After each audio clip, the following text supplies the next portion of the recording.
See? Told you they'd be here. Xavier! Oh, and Shiori and Farina too! Ah, Hydro Archon above! If it isn't my darling camera operator and clapper loader! A very happy Fontinalia festival to you as well! I'm guessing you came back to celebrate with us? Yep, and help out too! Even though the last festival had some unexpected hiccups, making the film was still super fun. Since you're all here together like this, you must be planning on entering the competition, right? Of course! A celebration of the entertainment industry. No one who's anyone would choose to sit this one out. It only happens once a year, after all. Fontaine Fashion Week might be more my speed, but the film festival brings in a lot of orders and boosts brand recognition, so I wasn't going to miss out either. A few new awards have been added this year, too. Best Director, Best Costume Design, oh, and Best Camera Operation. Ooh, sounds like we've got work to do. Come on, tell us! What's Musketeer Pictures film gonna be about? Oh, about that. What's wrong, Xavier? What's with that look? Oh, man. You weren't scammed by some shady investor again, were you? No. Even I'm not naive enough to fall for something like that again. Besides, thanks to the fine people here, Musketeer Pictures has more than enough funds to shoot without investors. And yet problems persist. Huh? What do you mean?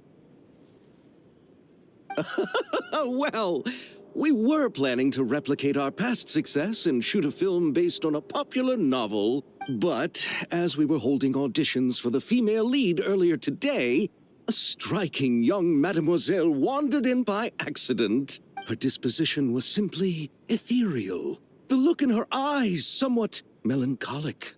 Oh, I wish you could have been there. The awe I felt can scarcely be put to words. You had to be there, friend.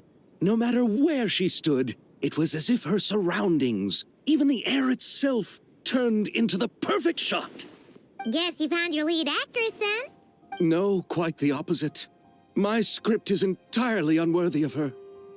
I fear it is. Nevertheless, I couldn't help but approach the mademoiselle to ask about her background and what brought her to Fontaine. What did she say? Sadly, she said her best friend was gone.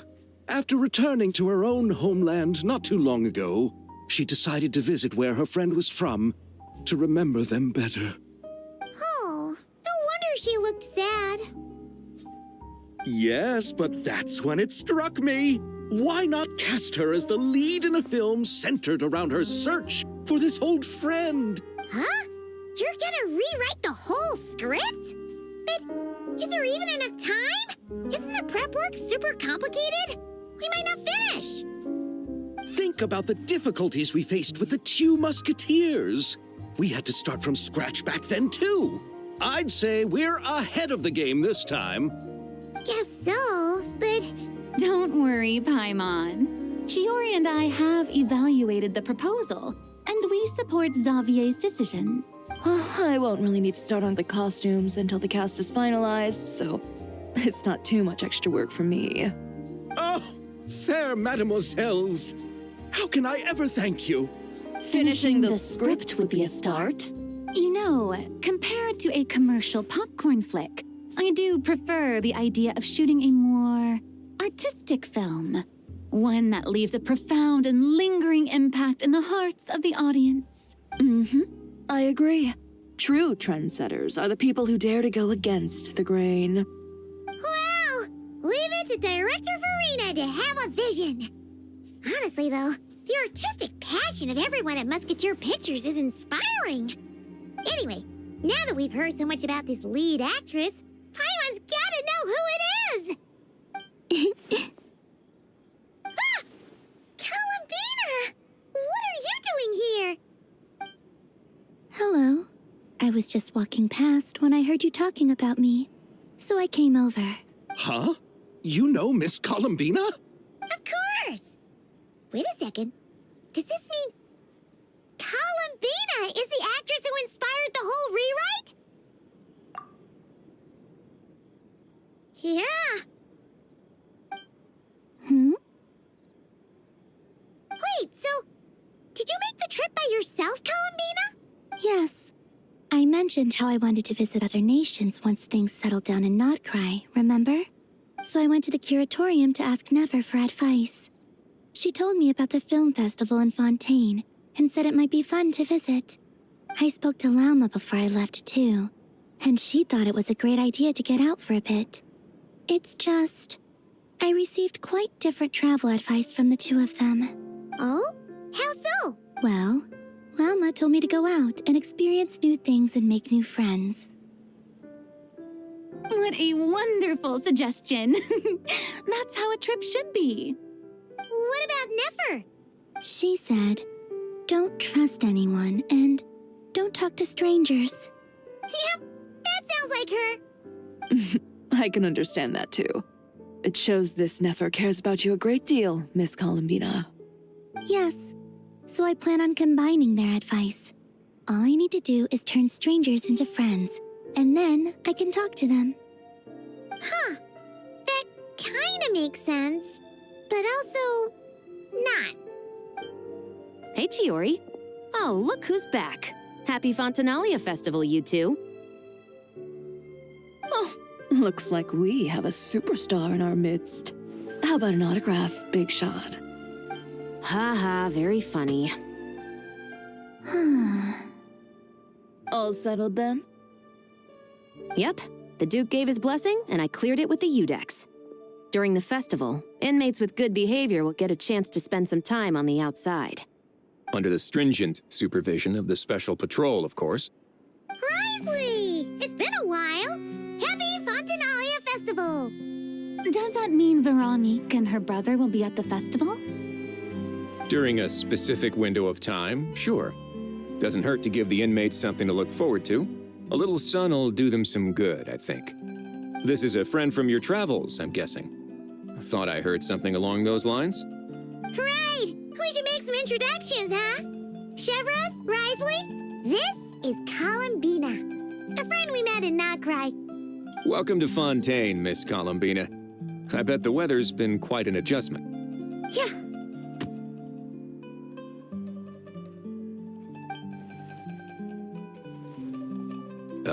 And not the good kind, I take it. No, I quite like it. It's a lot warmer than Notcry. Then what was the punch for? Oh, should I not have done that? The flowers that bloom here are so vibrant, and the people are so kind. I just wanted to become friends as fast as possible. Ah, so that was meant as a gesture of friendship. Is that right, Miss Columbina? Mm-hmm. Isn't that what friends do? Right. Might have been a bit premature in this instance, though. Your friend here is quite the character. Good thing we said something. You weren't seriously gonna go around punching every single person in Fontaine, were you? No, just the ones I wanted to be friends with. That's not... what Paimon's trying to say is maybe keep the punches to a minimum until after you're friends with someone. If you say so. You're quite the character, Miss Columbina. So, are we friends? Of course. Any friend of the Traveler is a friend of mine. Yeah. Oof.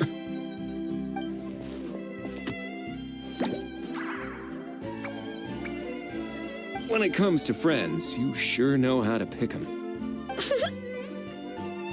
So Miss Columbina is the lead actress I've been hearing so much about. The whole thing about her aura is starting to make more sense. You gonna be part of the film this time too, Chevros? That was the plan. But now that Mr. Xavier has changed the direction, I don't think I'm in quite as many scenes. It's all for the best, though. A different crew asked me to help consult on some of their musket work. Oh, sounds like our trusty musketeer is as popular as ever. I'm just going where I'm needed.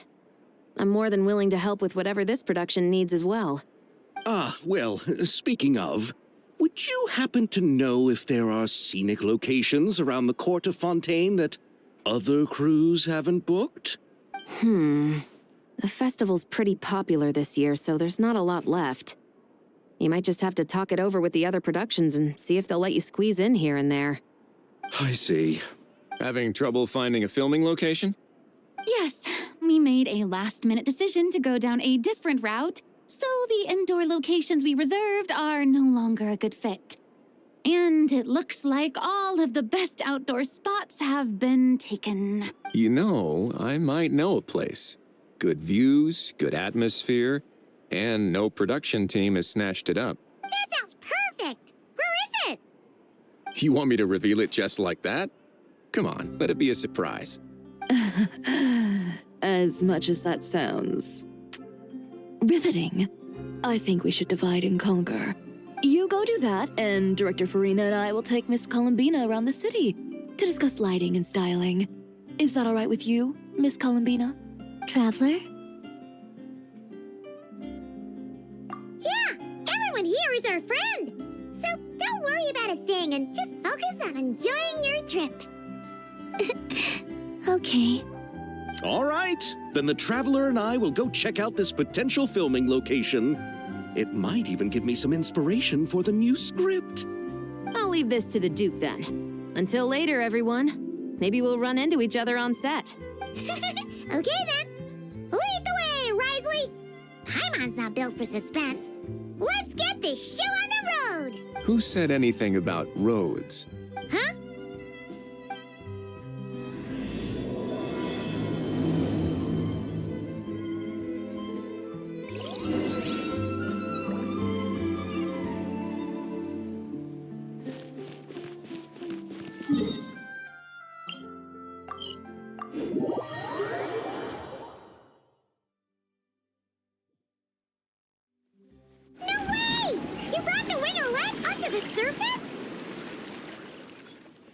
It'd make quite the grand backdrop for a film, don't you think? Paimon's more focused on the fact that this thing is supposed to be underwater, inside the fortress of Mirapede. True. And keeping up with the maintenance on a vessel this big is a lot of work. It takes a crazy amount of manpower just to keep it up and running. Oh, Paimon kind of thought it just sat there until you needed it. I wish it were that simple. The truth is the maintenance costs on this thing are substantial. So we decided to rent it out during the festival to earn some extra mora. Besides, the inmates are the ones who keep it in good shape. Seeing the fruits of their labor put to use is a good form of social rehabilitation for them. Huh, you really thought this through. What you think, Xavier? Is this a good place to shoot? Ah, I've got it! Good messieurs and mesdemoiselles, I've got it! Gonna take that as a yes. The beginning is the hardest part, and the opening of this film has been eluding me, but now I know just how it should start. Glad to hear it. Thanks for bringing us here, Risley. Don't thank me just yet. This isn't quite a done deal. Huh? Not a done deal as in someone already rented it out? You said no other production teams had snatched it up. This person isn't affiliated with a production team. The rental fee was high enough to scare off plenty of other film crews, but she didn't blink. Made quite the generous offer, and didn't even attempt to haggle. Do you know what she plans to use it for? I'd like to at least have a rough idea before going in to negotiate. I didn't ask for the details, but I did see what looked like a fishing permit and a business license on her desk. My guess is she's planning on using it for some kind of restaurant or aquarium. A floating restaurant is sure to attract people, but an aquarium sounds cool too. The views from the ship make it a great spot for a date. The winglet might not be under my command right now, but it's always nice to see her admired. A film is sure to drum up some good publicity as well. I do hope we can work something out with the current captain. Well, guess we should head over and talk things out then. Best of luck.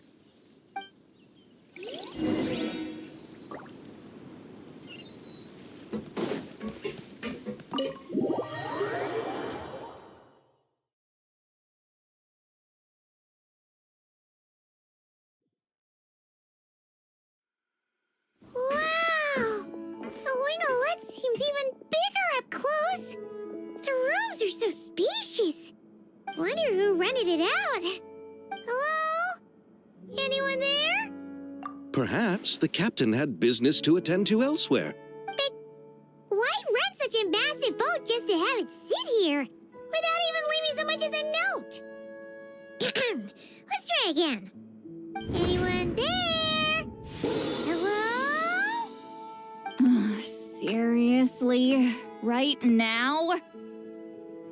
What is it gonna take to get some decent sleep? Sleep around here. Is a nap too much to ask for? Ugh. Sorry, the aquarium's closed for the... Huh?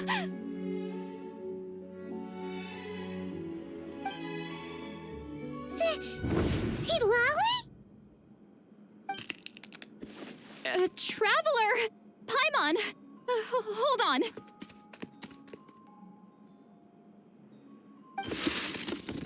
This is just great! How am I gonna go out dressed like this? What happened to my regular clothes?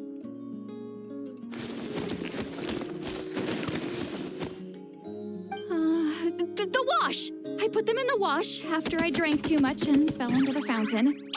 Oh, this can't be happening! Am I seriously gonna go out like this? Think we might have caught her at a bad time. See Lolly? I don't want to hear it. Hear what? A single word about what I'm wearing. No comments, none. Is that clear? Oh, yep. Crystal. Huh? You think so? No, wait, I told you not to say anything! What was... Her thoughts. I heard her thoughts. How could I forget about that? Oh, this is so embarrassing. I seemed a little too pleased to get that compliment, didn't I? Wait, the mind reading went both ways. Does that mean the traveler's hearing all this too? Oh, you clearly did! Huh? What did we do? Paimon's not following. Nothing. It's nothing. Let's just move on. Did you need something? You're not here alone, I see. Hello, I'm Xavier, a film director and producer from Fontaine. I meant to introduce myself sooner, I just didn't want to, interrupt. No wonder we ran into each other in Fontaine of all places. You must also be in town for the festival, then. That's right. We're helping Xavier with his film. In fact, we were hoping to shoot some scenes on this boat. You're the one who rented it out, right, Seed Lolly? Me? Rent a boat? I wish I had that kind of spare cash floating around. Not to mention the spare time. Don't get the wrong idea, though. I'm not here to sail off into the sunset and live out some cushy retirement life, okay? I'm not that old. Then why you dress like... how did you end up staying aboard the Winglet? Well, I heard one of my favorite light novels was getting turned into a film, so I came to Fontaine to catch the premiere. Originally, I booked a room near the Opera Epicles, but I'm quite particular about where I sleep these days. I think it's an age thing. And that bed? I just couldn't sleep in it. I tried to find a different hotel, but with the festival, everything was completely booked. Just as I was worried I'd have to sleep under a bridge or something, I happened to spot a help wanted sign on the side of the road. Oh, so you're here to take care of the boat? No, I was hired to man the front desk. The pay is a bit low, but food and drinks are covered. And it includes room and board during the festival. Plus, the job is simple. So I thought I'd give it a shot. Wow! They actually thought you'd be a good fit, huh? What? You don't think I'm cut out for it? All I have to do is tell people the aquarium isn't open yet. Other than that, I'm free to do whatever I want. It's a pretty sweet gig. That's all? Yeah, I was also kinda shocked. But it's not a lie. Head downstairs and see for yourselves. There's nothing but empty tanks. Not a marine animal in sight. Did your boss mention anything about being open to film crews using this space? Our production was hoping to film on the deck for a few scenes. No. That never came up. You could just ask her. Oh, she's around? What kind of person is she? We should know what we're heading into. She's nice enough, I suppose. Pretty reasonable, too. Even offered for me to move to a bigger cabin if I was too cramped. Back at the Masters of the Nightwind, I'm used to being the one giving orders. But working under her doesn't feel like being bossed around. She seems to respect what I think. Wow, she sounds like a great boss. She did tell me she'd rather not be disturbed, though. She's been working on an important project, so I'd keep it brief. Got it. Thanks for the heads up. All right, the captain's quarters are this way. I can take... Wait. But I'm wearing... Ugh, whatever. I doubt she'll care. Just follow me.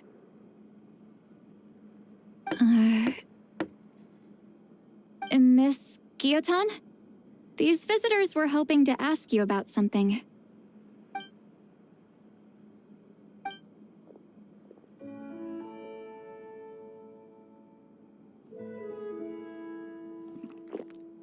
I thought I said to limit the interruptions. Just tell them the aquarium is still...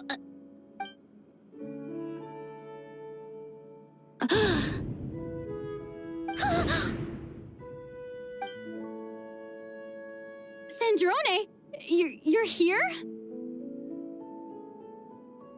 Huh?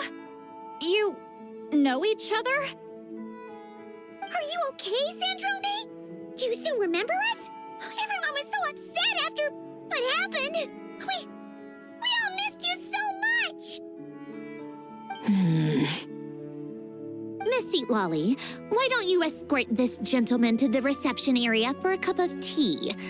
I have something to discuss with these two in private.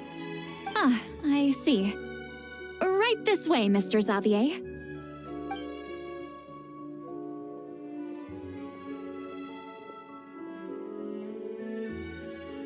Sandrone?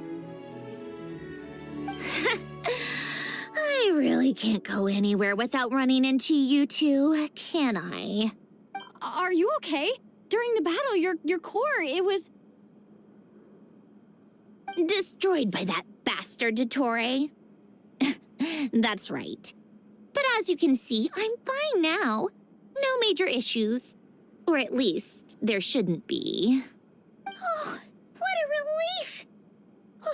Why didn't you tell us sooner? Or come back to see your friends? Now that I have the chance, I just want to say... Thank you for saving me. Huh? Don't get the wrong idea. I only saved you so we could complete that formula and defeat Dottore once and for all. Even if he did crawl back from the grave to make us all miserable again. That doesn't matter. You're still a hero. All right. But it wasn't just me. All I did was lend my brilliant mind to the cause and take care of one part of the plan. Although, I'm not denying it would have fallen apart without me.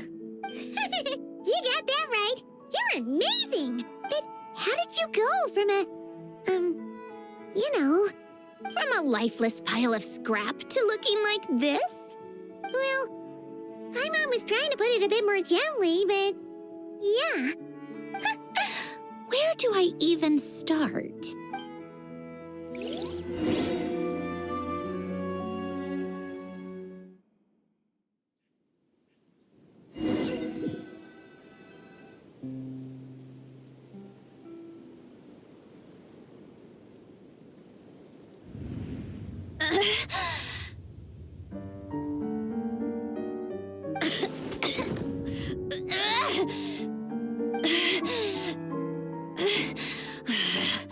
curse it all! Where am I? Did we do it? How much time has passed? I'm not in one of that lunatic's experimental labs, am I?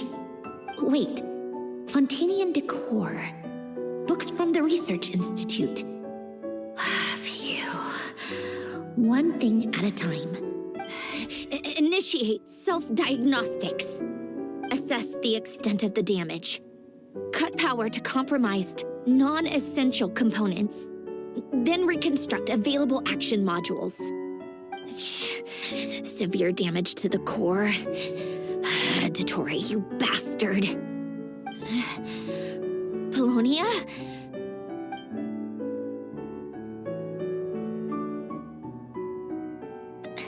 Polonia, wake up! Activate! You're in even worse shape than me. Internal gears and energy circuits are barely intact. Extreme damage to the core, just like me. Rebooting is off the table. Even if I could repair the damage, I don't know if... You used up all your critical energy in those final moments, didn't you? To protect the core of that guy in the hat, and the numerological array. Wait, the array. Yes, the prototype is still here. But can I even run it in this state? Whatever. I have to try. I just need to confirm one thing. Activate the numerological array. Connect the computing core to my body. Just like I thought. It needs too much computing power.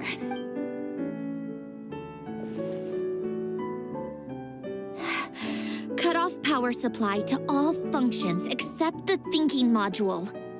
Please. I just need to ask one question. Initiate query regarding the 3 moon sisters. How many living moon goddesses are there in possession of the Trilunar Authority? 1. It worked. You did it, Columbina. You made it back. But how did I survive? The self-diagnostics showed damage severe enough to shut me down for good. What triggered the reboot? A built-in message? Only visible after a core reboot. The final gift. Lynn! Were you the one who gave me this second chance? But why now? What activated it?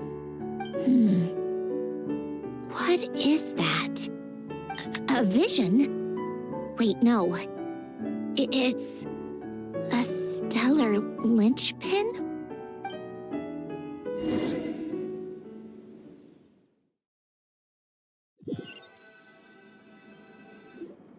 A stellar linchpin? What's that? You can think of it as a rare kind of vision.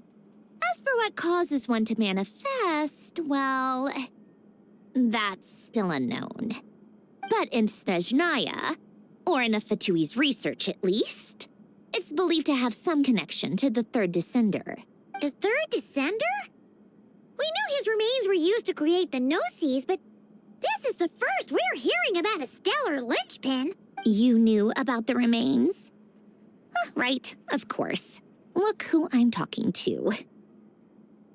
Yes, the Heavenly Principles used the remains of the third descender to create the 7 Gnosis as a means to consolidate the Archon system. Visions result from that same system, so extrapolating from there, it's clear that the manifestation of a vision is also, to some extent, related to the third descender. Still following? For those that wield them, visions serve as a means to channel elemental power.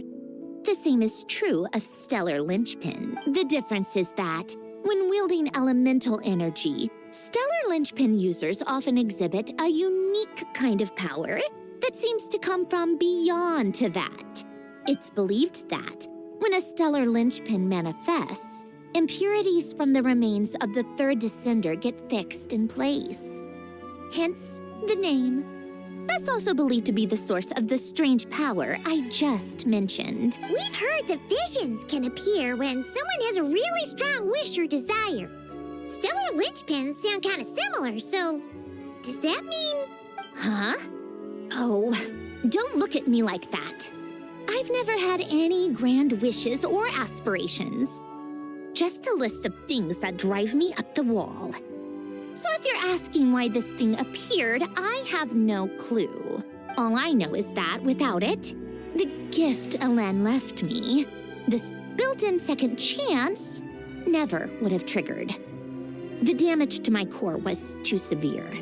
But thanks to the stellar linchpin's manifestation, it did trigger. And after my core rebooted, I was able to repair the damage to my body. I also managed to import the numerological array, along with some of Polonia's surviving algorithms, into this form. Wait, does that mean Polonia is... Yes. Unfortunately, Polonia is...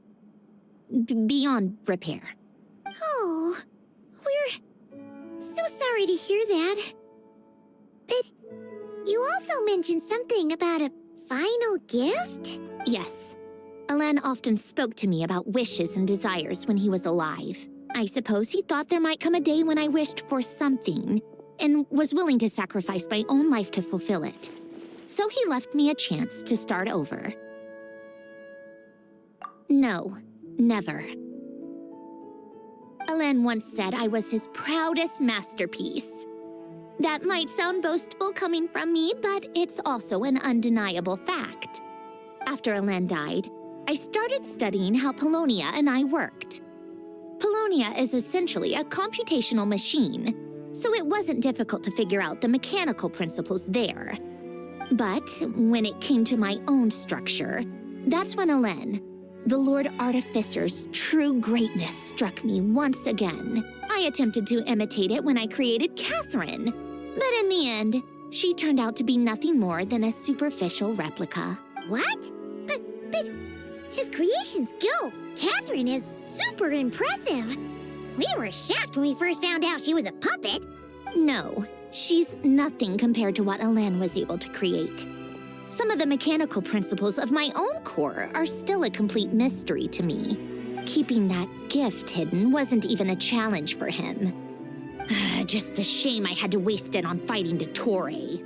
I just couldn't stand the thought of him coming out on top. If you put it that way, the world owes me a whole lot then, doesn't it? Wait, but all this still doesn't explain what you're doing here. Risley said you rented the ship and even had some kind of fishing permit? That's because I'm trying to go back to the place Alen and I lived when he was alive. My former home, I suppose you could say. The second chance wasn't the only part of the gift. According to the message, Alen left me a few other things that are stored in the house we shared together. I'm hoping that whatever he left me can help fix certain anomalies in my rebooted core. And help me understand why I received a stellar linchpin in the first place. Okay, so go back then. What does that have to do with fishing?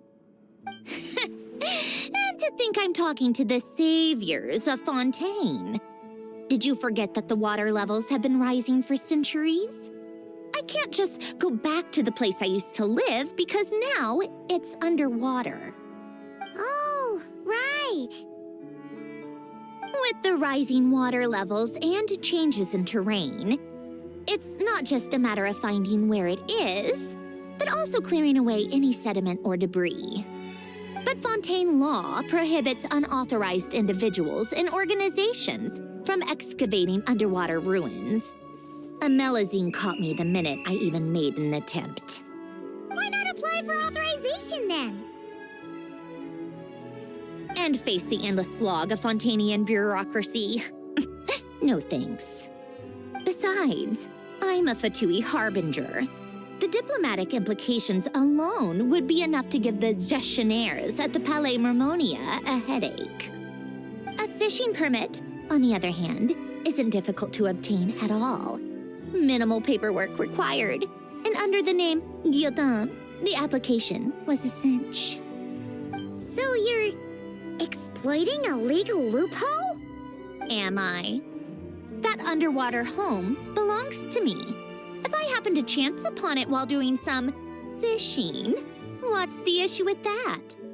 Of course, I do have to catch some fish to put in the aquarium, just in case the gestionnaires come to check up on things. That's also the reason I hired someone to man the front desk. Huh? But isn't that kind of a waste? You went to all the trouble of getting a business license and rented out this giant ship just for show? If you want to run an aquarium that bad, be my guest. Use the facilities however you want. I'm certainly not going to stop you. All I want is to go back home and see what other gifts Alain wanted me to inherit. Hold on. Enough about me. What are you two even doing here?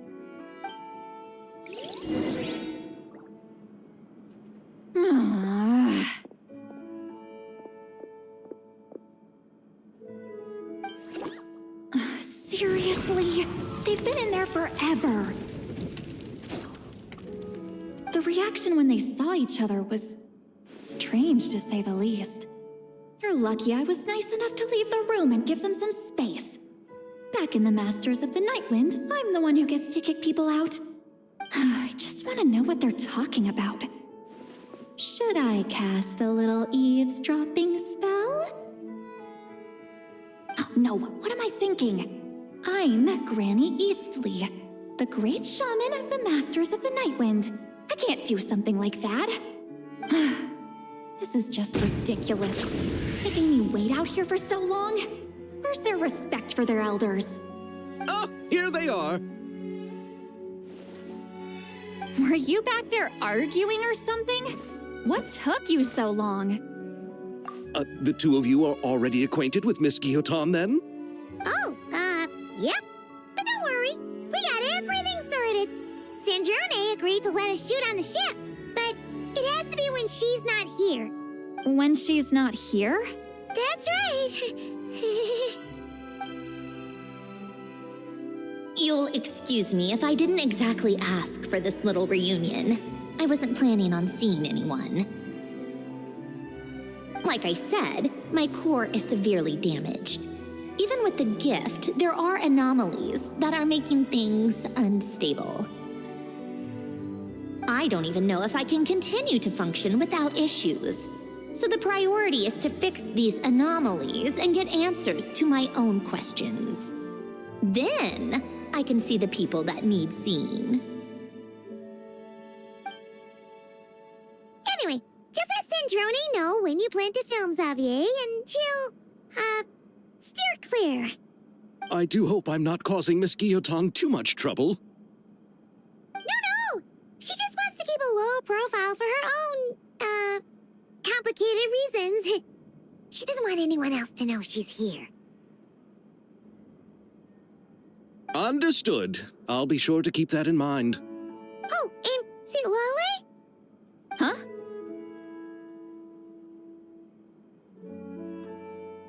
You mean Miss Guillotin? What does she want? Oh, please don't let it be about the pajamas.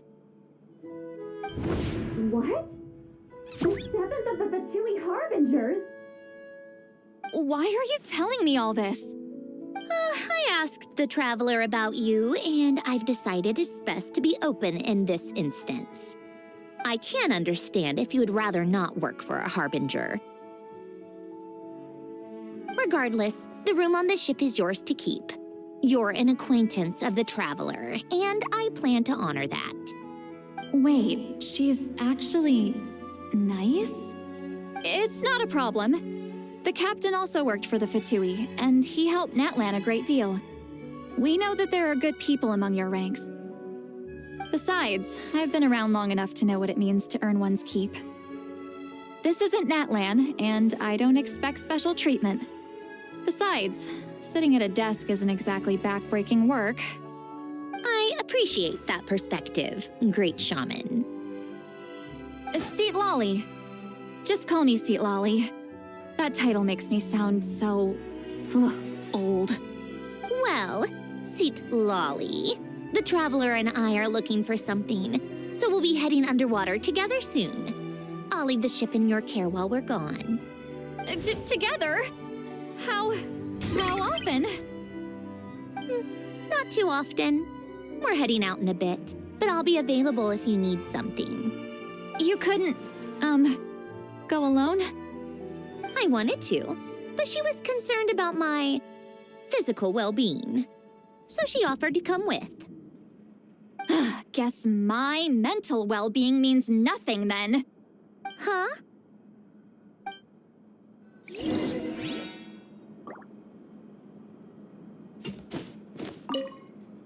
Just be quick about the whole thing, okay?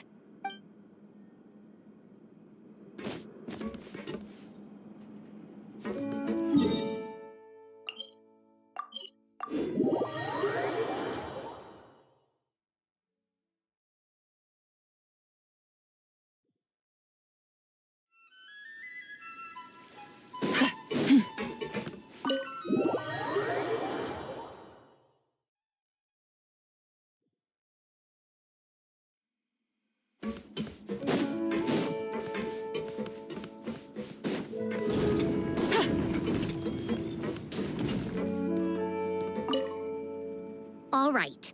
Our first stop is the Beryl region. After Alain left the Fontaine Research Institute, he lived in seclusion somewhere around there.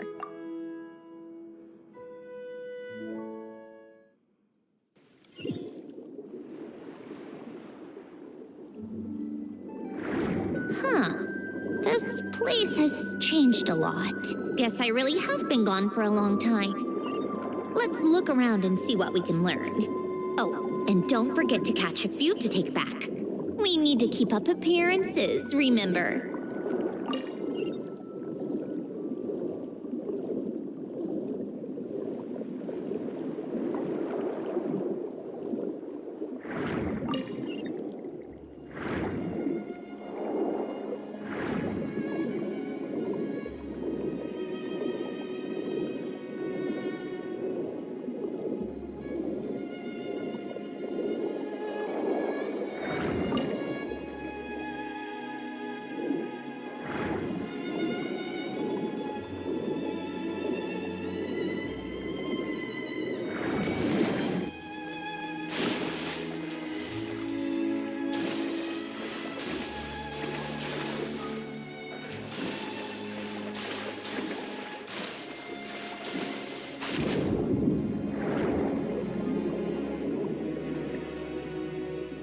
Poisson isn't too far from here, right? It's all a bit nostalgic, I guess. Back when I lived here, all this was still above water. All right, I have a general understanding of the terrain changes and sediment accumulation. We can stop here for now.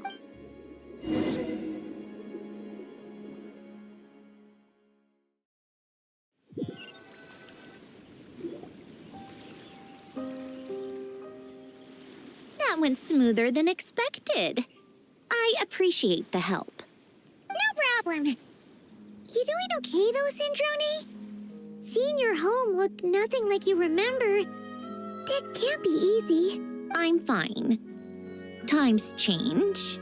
People change. That's the one thing you can actually count on. I made peace with that a long time ago.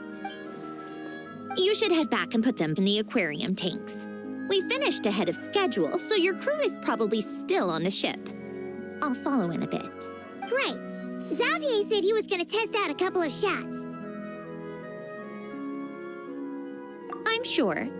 I want to take another look around on my own. Okay then.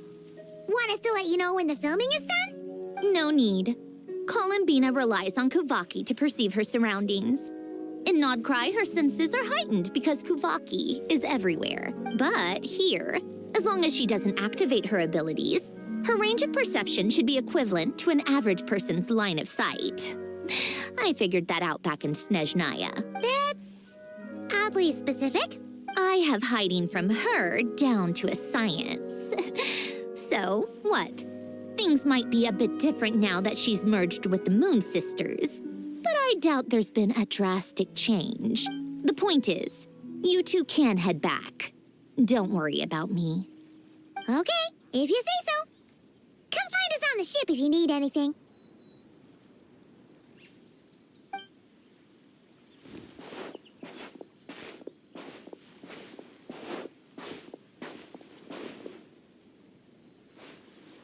What did you leave for me, Ellen? Did you know I would come back? Or did you make it so I would have to?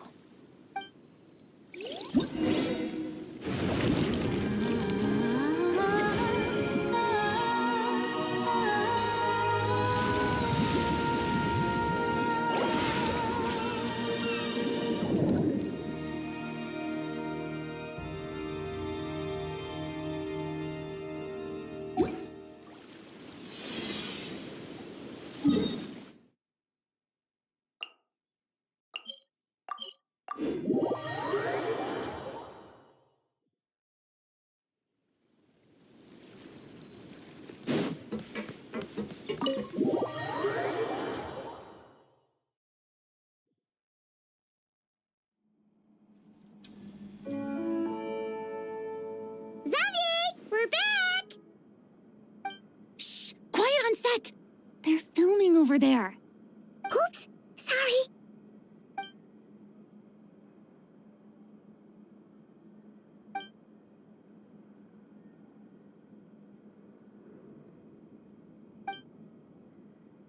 What's your take, Detective? Bullet wound to the chest. Gunpowder residue on the clothes. The victim must have been shot at close range. You think it was someone they knew? Yes. It's possible the suspect arranged for them to meet at this very spot. A reasonable deduction. But you're overlooking a crucial clue. What? The victim's pocket watch is missing. And cut! I think we got it! Good work, everyone! Phew, finally. Acting was nerve-wracking for me when I first tried it too. Just loosen up, and you'll get used to it in no time. Chevrez! Charlotte! Oh, hello there, you two! You're filming here too? Oh, so Charlotte's crew must have been the one that asked you to help out, huh, Chevrez? Yep. They heard about a potential filming location and wanted to come check it out. But when we got here, your crew had already beaten us to it. Luckily, Xavier and our director, Lapine Pauline, go way back. In the end, we agreed to just share each other's filming locations. Considering all the last-minute changes, that's just what Musketeer Pictures needed. For sure! Based off the scene just now, you must be the star of the film, Charlotte! You bet! This detective costume really suits me, don't you think? Oh, for sure. You're already right at home lurking in the shadows taking pictures of this and that. Add a notepad and you're practically method. Thanks, Miss Chiori. I appreciate the compliment. That didn't sound much like a compliment to Paimon. So this is a film set? It looks like a very happy place. This must all be quite new to you, Miss Columbina. Yes. I watched a few films with a friend once, but she thought there was no point if I wouldn't open my eyes. So she stopped inviting me. Looks like I missed out on a lot. True, but being an actor seems like a tough job. Huh? Most people would swap lives with an actor in a heartbeat. The lifestyle is so glamorous, and the pay is more than generous. But they have to act out lives that aren't their own, with the whole world watching on in judgment. If they don't do it justice, it must feel like they're letting people down. That's exactly how it feels. This young lady has quite the unique perspective. That's true. But these actors are here because they want to be and they think it's fun. Most of them, at least. Not to mention, the film we're shooting is based entirely on you, Miss Columbina. You just need to be true to yourself. I don't have to pretend to be someone I'm not?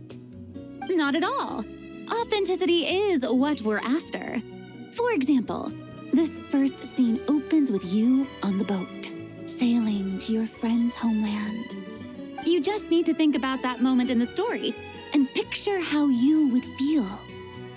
Oh, okay. We're all here? Wonderful! Let's head to the deck and get shooting.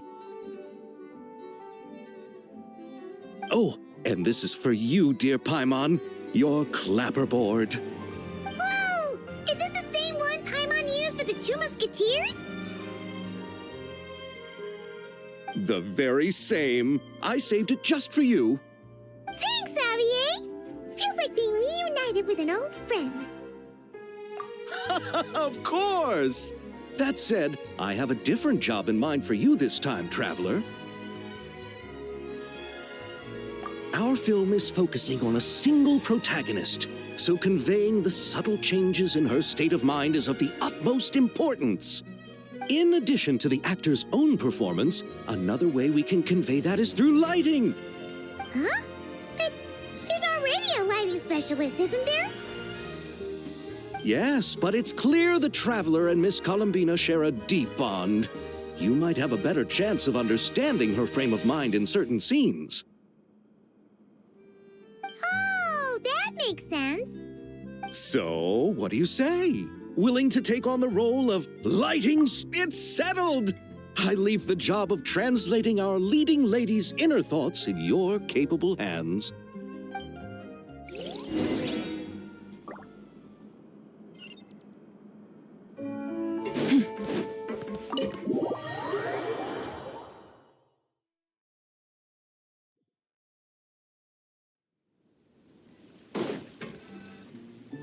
All right, without any further ado, it's time for production on our film, A Homecoming, to officially begin. Turning it over to you once again, Director Farina. All right. Positions, everyone! Camera operator, clapper loader, get set up. Let me know when lighting is good to go.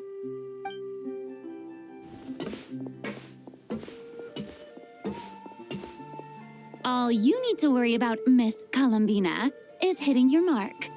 Other than that, just focus on immersing yourself in the emotions of the moment. Okay. Good. Lighting, are we ready?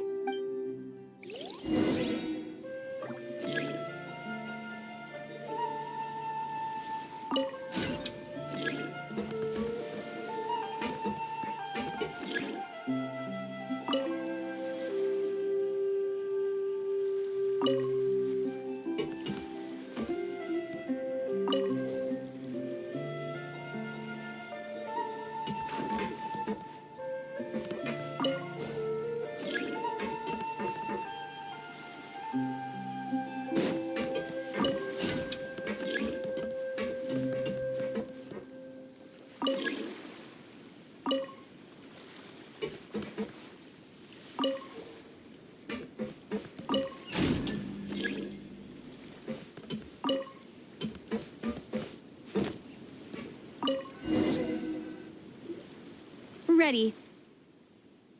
All right, quiet on set.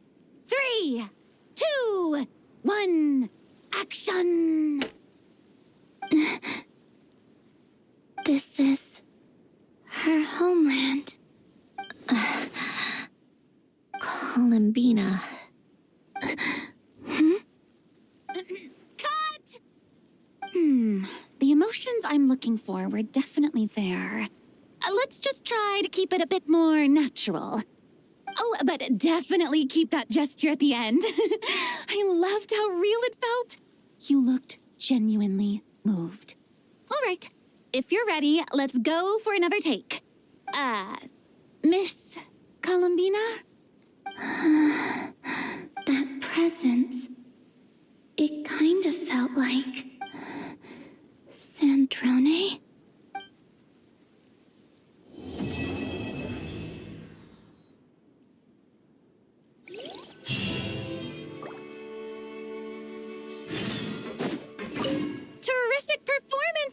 Columbina. Truly excellent work. Thank you, Director Verena. You really don't mind me not taking off my eye mask? Not at all. Xavier and I already talked it over. The character is based on you, so there's no need to change what you're accustomed to doing. Besides, the mask could become one of the defining traits of our film's leading lady. Just like you suggested, we'll leave the reveal to the more important moments.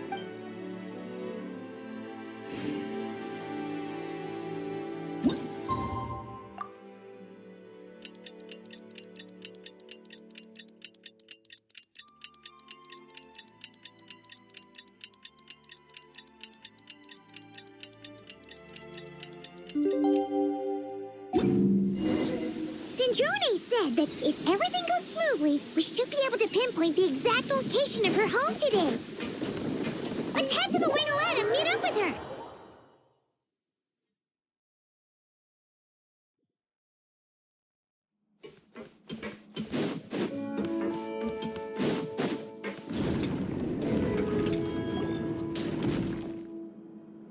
Ah, you're here.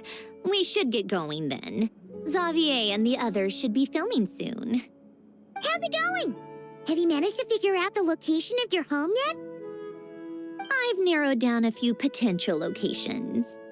We just need to take a sample from each one. Once the equipment analyzes them, we should know the exact location and where to find the entrance.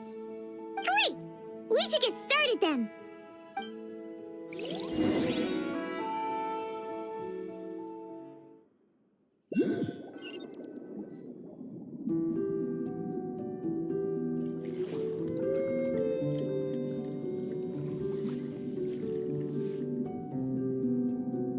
All right, let's get a move on. That should do it. Let's head back. The filming should be just about done. We made good time. We might even know the location by the end of the day. You sound pretty happy about that. Do I? I suppose I've just had enough of these anomalies I've been dealing with. The sooner I can fix them, the better.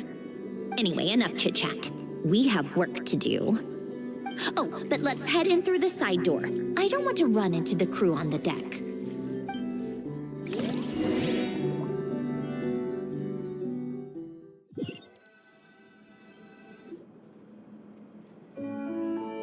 All right, now we just need to wait for the results. Since we have some time to kill, I suppose I might as well see how this aquarium of yours is coming along. You seemed quite enthusiastic about it, after all. It's really coming together.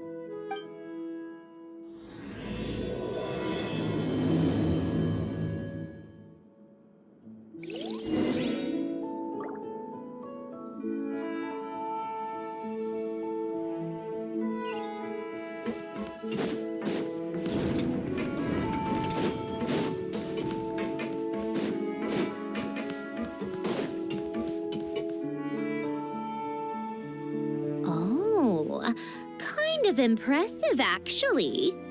These must be the ones we caught the first time we went underwater. Like it? It's fine, I guess. Nothing special. Come on! It sounded like you really liked it just now. You're that proud of it? Is this a sense of accomplishment or something? Well, yeah. And it's pretty. You know it's gonna be gone soon, though, right? What do you mean?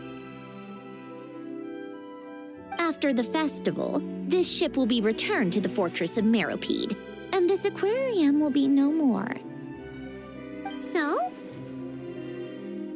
So, no matter how much work you put into this place, once the festival is over, it's all just going to disappear. But not making the most of it when we have the chance is an even bigger waste. But if you know it's all going to be gone one day, why even bother? Well, because Because you still get to keep the things you gain along the way. And those are things that can never be replaced. Doesn't that make losing them even harder? well, if you put it like that.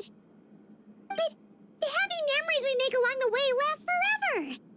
You to take a more glass half full perspective.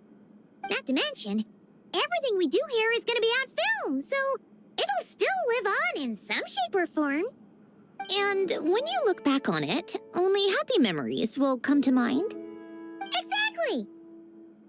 So it's about finding joy in the process itself. Traveler, you're back already? What's wrong with that?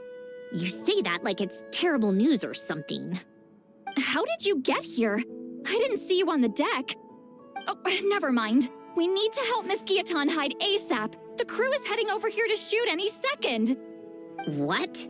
They should be done by now. There was a mishap earlier that cost them some time. I was waiting on deck so I could warn you the minute you showed up. Anyway, you should head back to the captain's cabin right away. They're gonna be here any minute now. Ugh, finally! That's a wrap for the scenes on the deck. Wouldn't have taken half as long if the wind hadn't snapped our equipment in two. Uh-oh! Too late! Change of plans then. You'll just have to hide. Hide? And where exactly am I supposed to do that? Oh, there's a box over there! You can get in that! Huh? You expect me to... Do I need my makeup done for the next scene too? For the love of... Let me see. Maybe just a quick touch-up. Huh? Traveler and Paimon? What are you doing here? I thought you took the day off to take care of something. Huh? Oh, well, it didn't take as long as we were expecting, so we came back early. What about you guys? You're still not done shooting for the day? No, we ran into an issue that, set us back. It meant Miss Charlotte's crew wasn't able to wrap either. We both still have scenes to shoot in this aquarium. Oh, that's not ideal. For several reasons. Let us help then. The sooner we wrap, the sooner everyone can get some rest. All right. Thanks, you two. Miss Charlotte's crew can go first then. If I'm not mistaken, you still have a night shoot later. Thanks, Director Farina! Of course. Fellow artists should help each other out where we can. Agreed. Well then, camera, lights, get set up. Actors, give your lines a quick once-over. Let's try to get this in one take. All right, places, everyone! And 3, 2, 1, action! So, the story ends like this. But when Duke Saint Germanus departed, he clearly said that everything was beyond redemption. Huh? That sounds familiar. Wait, it's from that novel I came across while researching the numerological array. He's only a genius when it comes to mechanics, and everything else, he's just an ordinary person. Huh? What was that noise? Whatever, I'll just fix it in post. Miss Jacoba, please don't speak as if I were the accomplice. Not so hard. This box isn't sturdy enough for that. This is why I keep saying, don't put too much trust in Clockwork Mecha. Unlike humans, machines don't have a heart. A heart? That's right. It's what's on the inside. It's also referred to as someone's soul, or likened to free will. You can think of it as a person's core, what makes them unique. In general, though, people don't believe machines are capable of having a soul. You said my emotion module was faultless. It is, but that's not quite the same thing. Do you think I have one then? A heart? I don't think so. I know so. The question is, do you recognize it within yourself? That's where you're wrong. I can't believe this. Forcing me to hide in a box and listen to this drivel. Me. In the end, clocks tick through tranquil years. Fish swim in crystalline springs. No matter how grand a dream is, it will fade away like this. Forlorn, wordless, silent. And cut. That was a long one. What did you think? If she makes them do another take, I'm going to flip a lid. And not just the one to this box. Oh, there were some weird audio things going on, but acting-wise, it was great. It's a keeper. Perfect. That means I can get out of this box. It's our turn. Camera operator, set up for the next scene.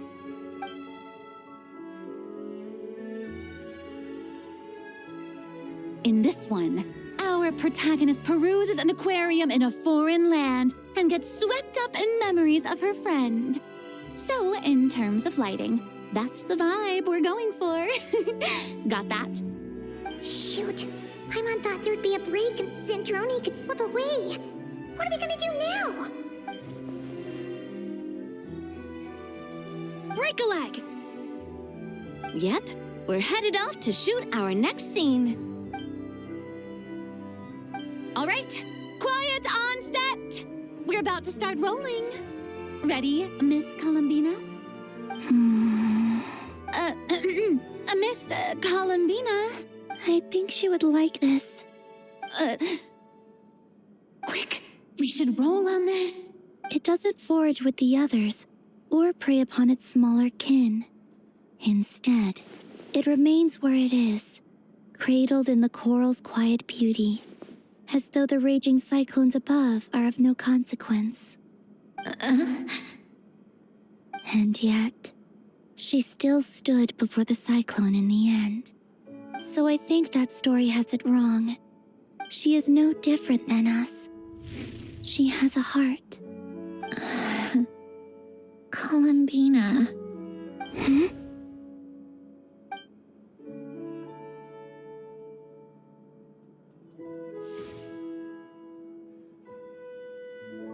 Uh-oh, is she onto us?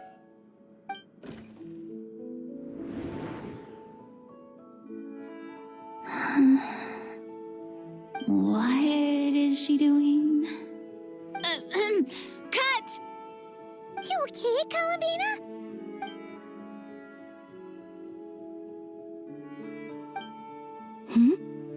Oh, yes. I just thought... Why don't we take a short break? It's been a long day of shooting so far.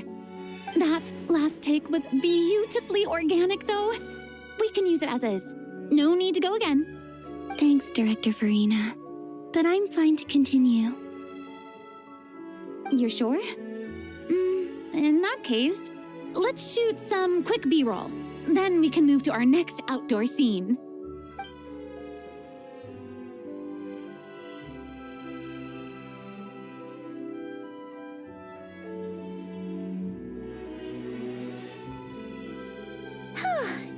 We're in the clear this time.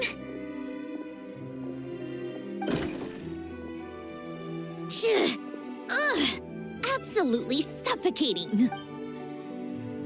You okay, Sandrone? Right as rain. Come on, let's go check the test results. It's time for me to go home.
right, it should be around here. Give me some space. I'll activate the water insulating mechanism.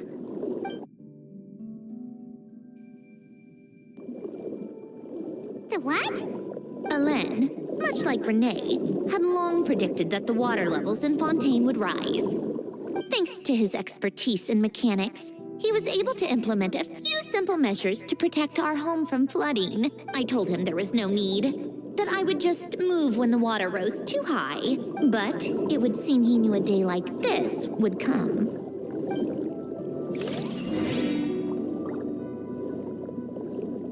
All right, the silt has been cleared away.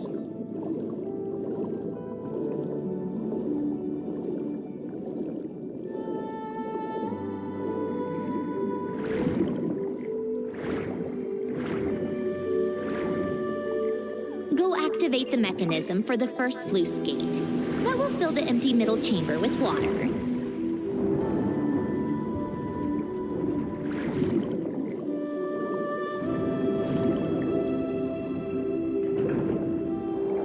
All right, now turn on the drainage mechanism in front of the second sluice gate, and this chamber will become empty once again.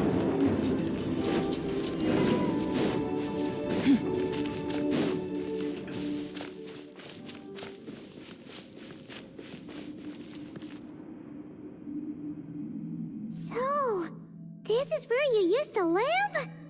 It's beautiful!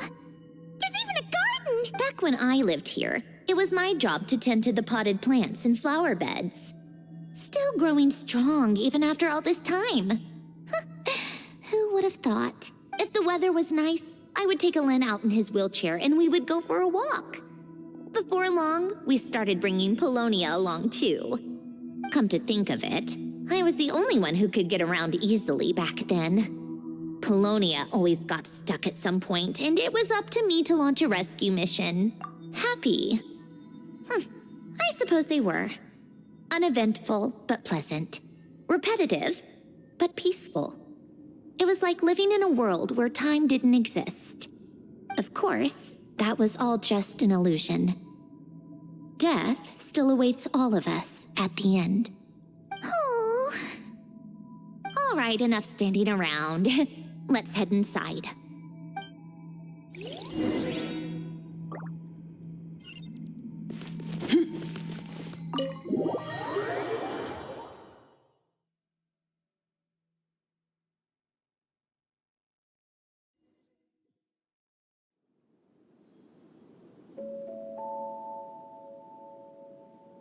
Yep, this place is exactly how I left it.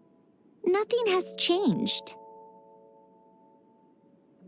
What is it? Huh? How did you get... Oh, Arlecchino gave it to you, didn't she? And you... read the whole thing. Just so you know, a lot of that was written a long time ago. At that very desk, to be exact. Anyway, since you've already read it, you should just hold on to it. I can always start a new one. Well, feel free to look around. I'm going to start looking for the gift Alain mentioned. Oh, but be careful with the stuff around here. I'm not saying you can't touch anything. Just try not to choke on the dust. A warm hearth.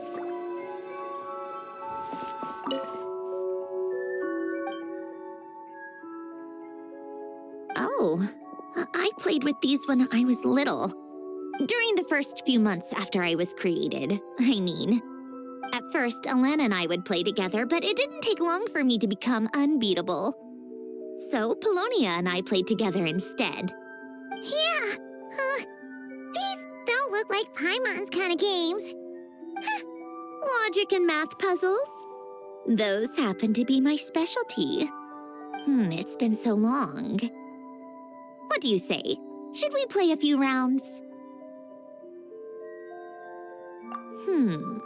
Let's go with this one. The gears on the left are stacked from largest to smallest. The goal is to move them to the other side in the fewest number of moves. Just remember, you can't stack a bigger gear on top of a smaller one.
Need help? You seem stuck. This should go here, then this here, and done. Well, what did you think of the game? You showed quite a bit of promise, too. We should do this again sometime. There are other puzzles we could try.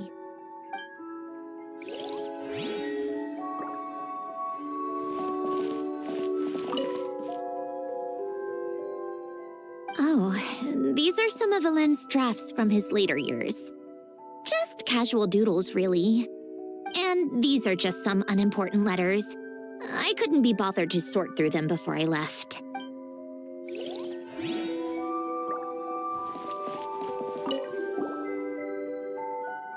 Wait, the people in this picture look kind of familiar. Oh, this was taken when Alen and Renee were both still at the Fontaine Research Institute. Before, in his later years, Alen would often sit by the fireplace and stare at this picture, wearing an expression somewhere between guilt and longing. He said he sometimes regretted not helping his friend when he needed it most, even if just to stop him.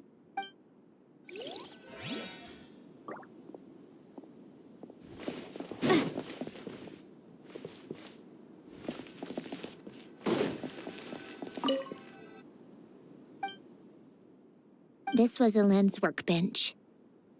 Later, it's where both Polonia and I were brought to life.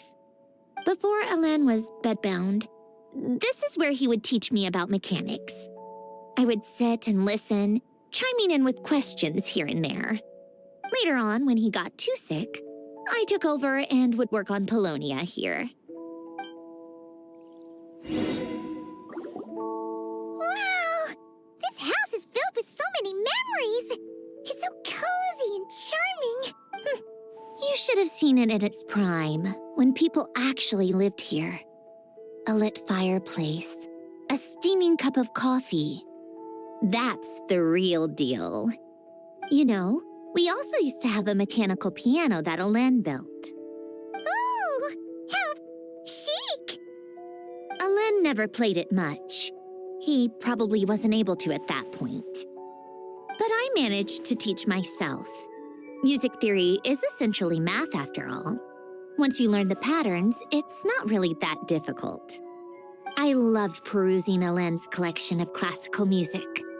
The chords and harmonies felt like individual mathematical puzzles. It was fascinating, so I did some composing as well. But as Alen continued to deteriorate, even the sound of music began to grate on his nerves. So I got rid of the piano. Aww. Back then, I assumed a piano was like an ordinary clothing rack, commonplace in every home and easily replaceable. It was only after I left that I realized how hard a good piano is to find. Enough about that. Alen's gift should be just in here. The only things undisturbed before I left were a few of his personal belongings.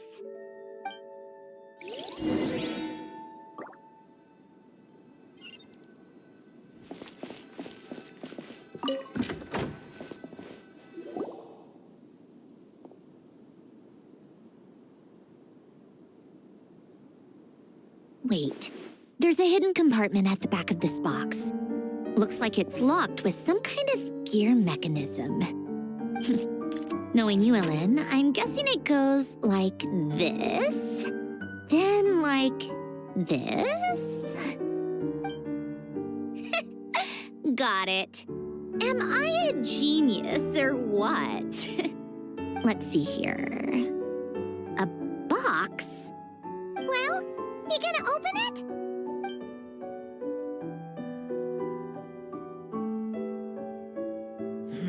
It's heavier than I was expecting. Just how much stuff is in here?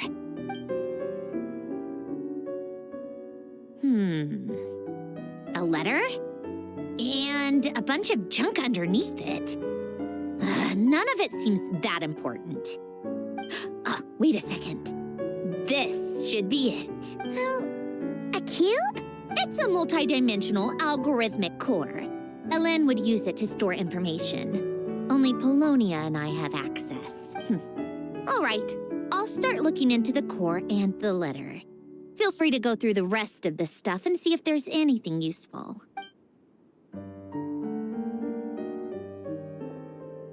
Okay. Hold on. There's another picture in here. This one has writing on the back. A snapshot of you playing among the plants shortly after you were born. You seem to like these flowers a lot. May you grow and flourish just as they do. Huh? Wow! Look how happy you are in this picture. You've changed a lot since then, huh? What's that supposed to mean? Just that you come off kind of aggressive sometimes. Or, you know, annoyed at everyone around you. Well then, people should stop being so annoying. It's not like I'm the one with the problem. Of course not. Oh, here's something else. Looks like a piece of paper torn out from somewhere. Today, I solved another math puzzle and made a breakthrough on a construction problem the Institute has been stuck on for years. Am I a genius or what? No, wait, that's From now on, I should have people address me as Her Highness the Clockwork Princess, Unraveler of all reason. Nope. No more of that. I thought I tore this page out. You wrote this? Then how did it get... Wait, there's more writing at the bottom. You seem to have developed a distaste for this particular entry, considering I found it in the trash. I'm sorry, but I could not help but hold on to it. Forgive me. Helen! Don't be embarrassed. Everyone goes through a phase like that. Nonsense. I wasn't even the one who wrote that. It must have been Polonia. That's enough. I told you it was Polonia. You know what? We're done with this. No more rifling around in the box. Just put it down and let me read the letter. To my little clockwork princess.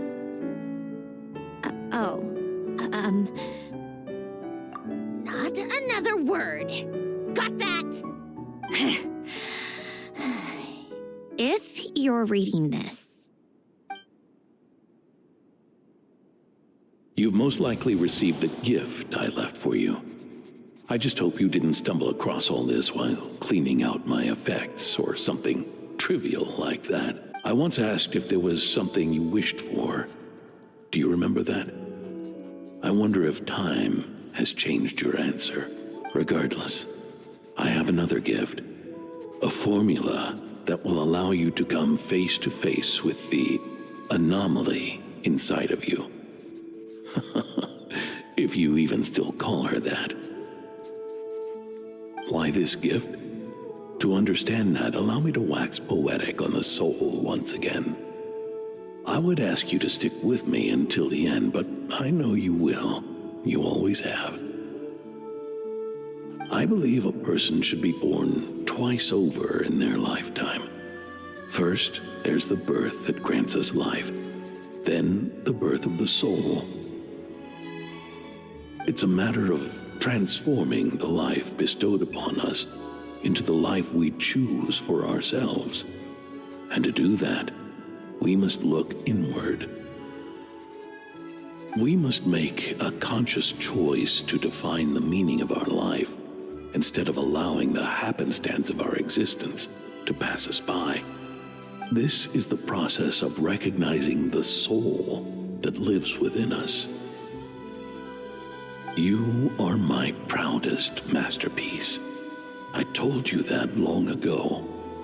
But to me, you have never been a creation or a machine.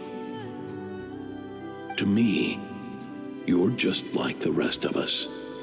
You have a heart. In fact, some theories think of the human brain as nothing more than a machine, and thought the product of its computations. So you see, perhaps we're not so different after all. Your inner machinery is just far more advanced than most. No matter how one looks at it, the heart is a complex thing, a place where logic and reason collide with our emotions. Your computational capacity allowed you to become sentient and develop logical reasoning. But it also granted you something that, on the surface, might seem contradictory: emotion. Emotions and logic often clash with each other, and those instances of discord can accumulate over time. That is the source of what you refer to as the anomalies within you. As you told me once, you've always known what you don't want, yet you've never wished for anything in particular. Similar to how a blind person can feel when a part of their body is in pain without being able to fully visualize its form, such is your relationship with your soul. So, what I leave you now is this: a formula that will allow you to see the shape of your soul. For if you want to protect your heart, you must first be able to recognize it within yourself. Of course. Whether you use it is entirely up to you. You are, and always have been, free to do as you wish. Regardless, whether by my formula or some other means, I trust you will know your heart one day. You always were a fast learner, and the smartest person I've ever known. Ellen. Oh. I'm fine. I've already figured out how this formula works. Let's get out of here and then we can use it. You made up your mind already? You're gonna do it? Why wouldn't I? Resolving the anomalies within my core is the reason I came here in the first place. No, I can do this on my own. But, do you want to watch? What do you mean? I already know what anomaly I need to resolve. Like Ellen said, she's an amalgamation of all the times my logic algorithms have clashed with my emotions. And by resolve, you mean that literally, or...? Yes. But if you, let us in like that, wouldn't that mean letting us see a bunch of your, inner thoughts and secrets? If what Ellen said is true, then I'm about to be... born anew, or whatever. This is your chance to be lucky enough to witness it. Besides, you already read my whole diary. When it comes to keeping my innermost thoughts to myself, well, I think that ship has sailed. You really sure about this? How many times do I have to say it? I finally let you in as... friends, and you want to question it. I'm not gonna offer a second time. Enough with the mushy stuff. Just follow me.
logical array, I can construct a simple formula that will allow you to experience what I see and hear in real time.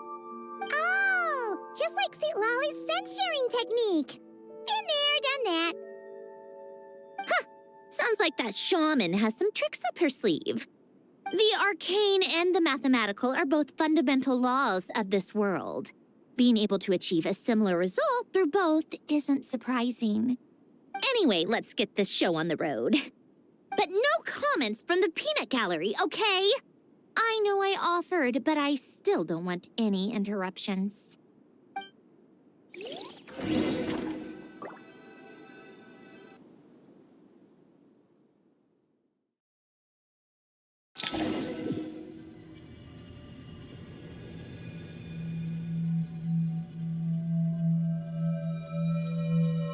Is this my heart? No, it's probably just the result of a lens formula. A space dedicated to resolving anomalies. Huh. But it looks like the walls are all... mirrors? You made it. About time. Is that me? From the past? You just spoke of anomalies. Well, here I am. What happens when emotion contradicts reason? Shall we sit down and talk?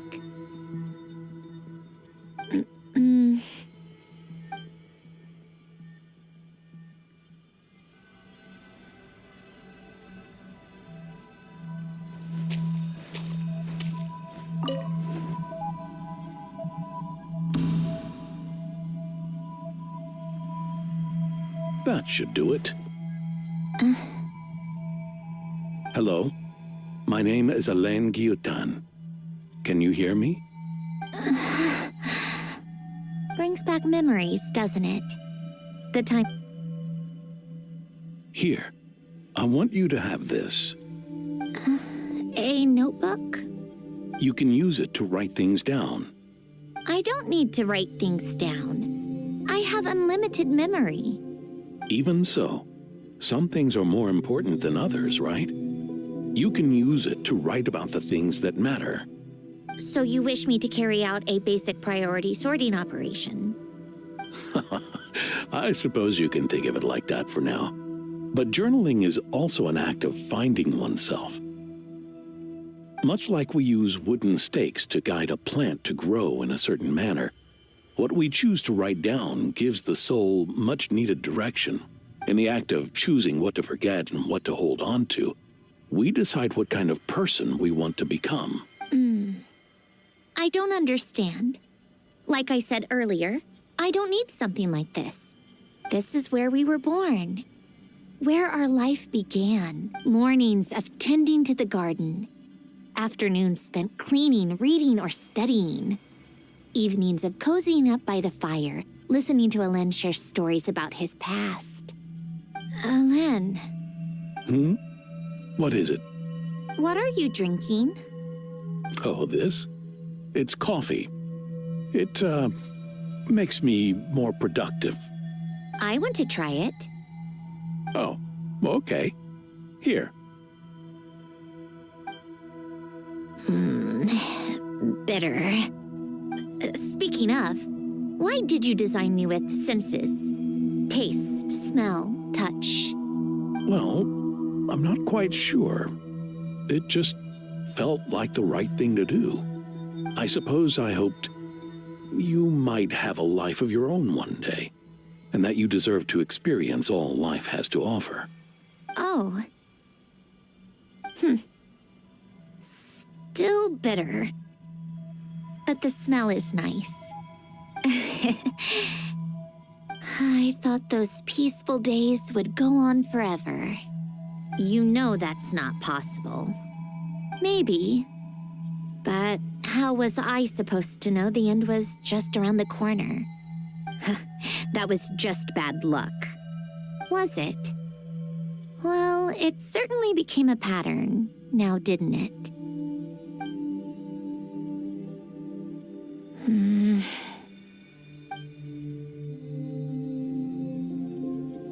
Over time, one of the habits we picked up from Alain was a love of coffee. We even took to hosting tea parties. A machine acting like a human. Kind of laughable, right? I suppose that's just what I'm used to. Yeah, that's just what we're used to. Hey, this place isn't half bad. Great spot for a party. More and more people seem to be showing up to my tea parties uninvited. Anyone care to explain? Can you blame me? I saw Columbina leading Capitano somewhere, and I had to see what that was about. I had simply asked Columbina where I might find Arlecchino. I have business to discuss with her, and Columbina suggested looking here. Tartaglia and I were unaware that this was a private gathering. Apologies for the intrusion. It won't be for long. Whatever. Just add it to the list of annoying things that have happened today. What's one more? Since you're here, you might as well stay for a cup of tea. See? Told you she wouldn't mind. Much obliged, Sandrone. Well, look who we have here. Good thing I brought extra desserts. This has turned into quite the occasion. Capitano, I was just about to go find you. Pardon the intrusion. Rest assured, I won't sully your gathering with talk of work. We can have our discussion later. Spoken like a true gentleman. A certain unmannered 11th seat could learn a thing or two. You know, you really should start being nicer to me, Rosaline. Or I might just snatch that 8th seat right out from under you.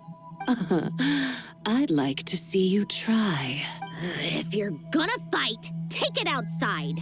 The only mess I plan on cleaning up is tea-related. I still don't understand how our quiet afternoon turned into such a crowded gathering. One by one, people just kept barging in. And then one by one, they left without a word.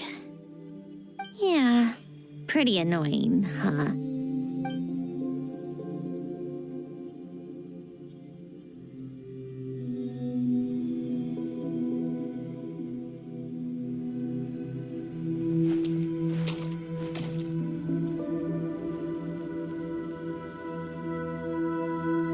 Of all my days with the Fatui, the times I spent with you, Arlecchino, and Rosaline, they were my favorite.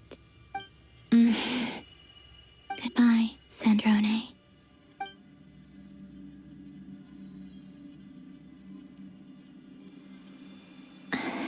Don't go, Columbina. We should have just said that. Why didn't we? If we had, would the story have had a different ending? She couldn't stay. There was no future for her here. She would have just faded away. You're right. I suppose that's why you call me an anomaly. Every time you make a decision, there's a voice inside your heart. My voice, asking to contradict all logic and reason. Why didn't we make her stay? Is it worse to fight for something just to lose it? Or not to have fought at all? Don't you find it unfair? One by one, we keep losing the things we care about the most. But in the end, whether I want to fight for something or cry over all we've lost, you just push it down and pretend not to hear.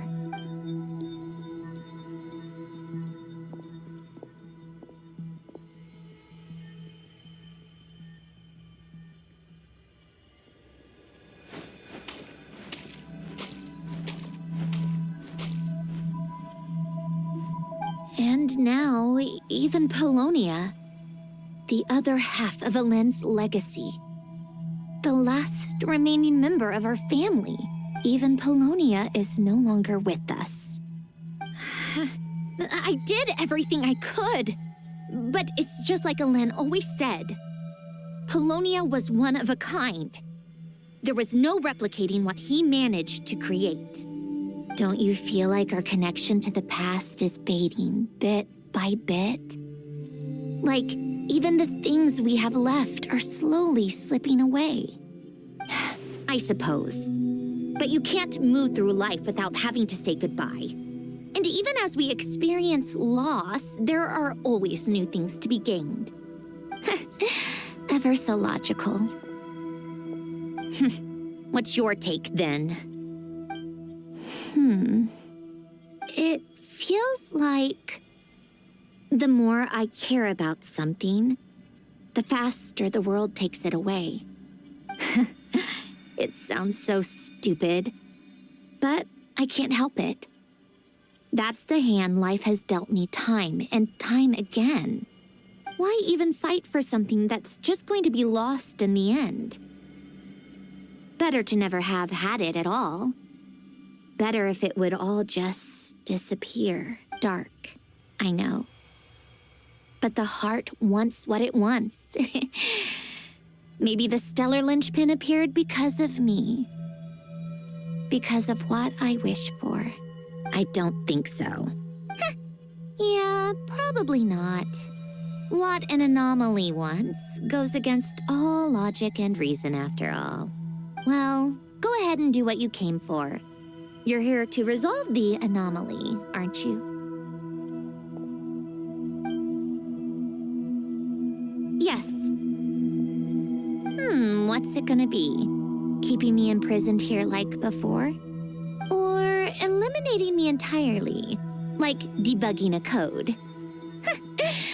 That might actually be a mercy. I don't care. I just don't want to experience the pain of loss ever again.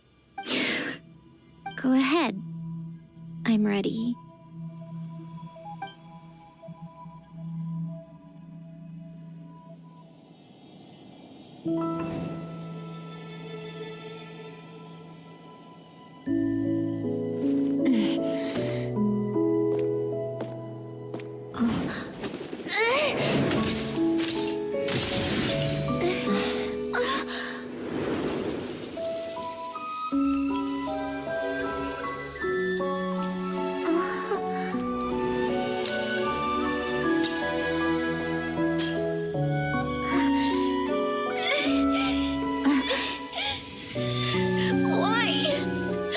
Why do we keep losing everything we care about? I know it hurts, but that's life. I wish... I know. I've always known. Because we've been one all along.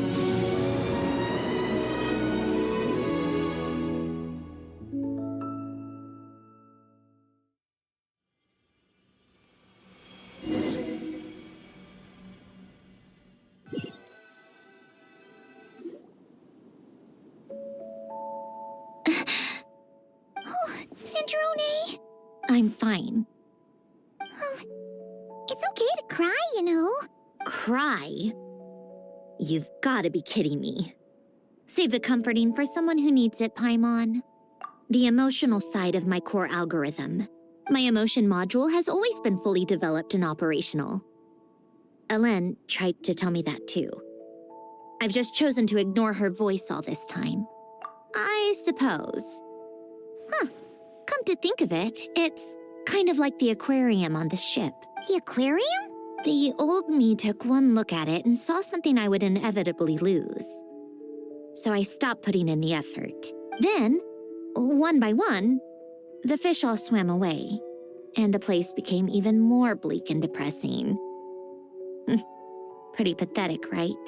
Don't say that. A lot of people would feel the same. It just shows how much you care about what you have. Now? After seeing what you've done with the aquarium, I have to admit, I think it's beautiful. It's like you said, we get to keep the things we gain along the way. And those are things that can never be replaced, because we choose to hold them in our hearts. Well said. Besides, I've already died once. I'd be stupid not to make the most of this second chance. Right. Earlier you, or your inner self, mentioned something about her wish. What was it? You think that's something you can just ask and I'll tell you? Think again. I may have accepted my emotional self, but I'm not about to go all soft and mushy on the inside and pour my heart out. That said, taking a step in the right direction couldn't hurt. Starting with cleaning some old aquarium tanks of my own. Huh? Metaphorically speaking, I mean. Come on, let's head back to the ship. I need to talk to that shaman.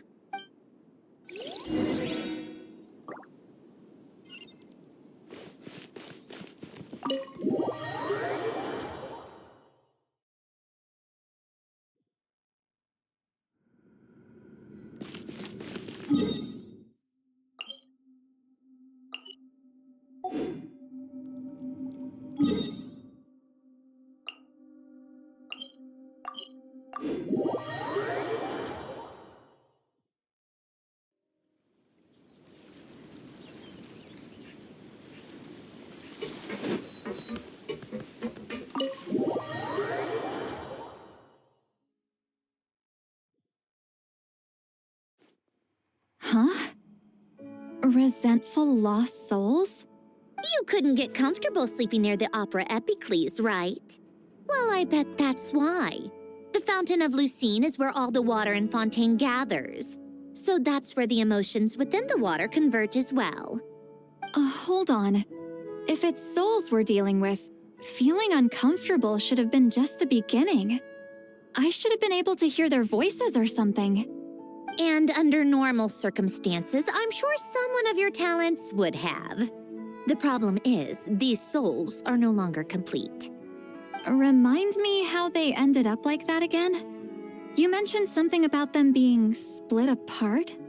Yes, it's called soul severing. Renee of the Nartsitzenkreuz Ordo came up with it.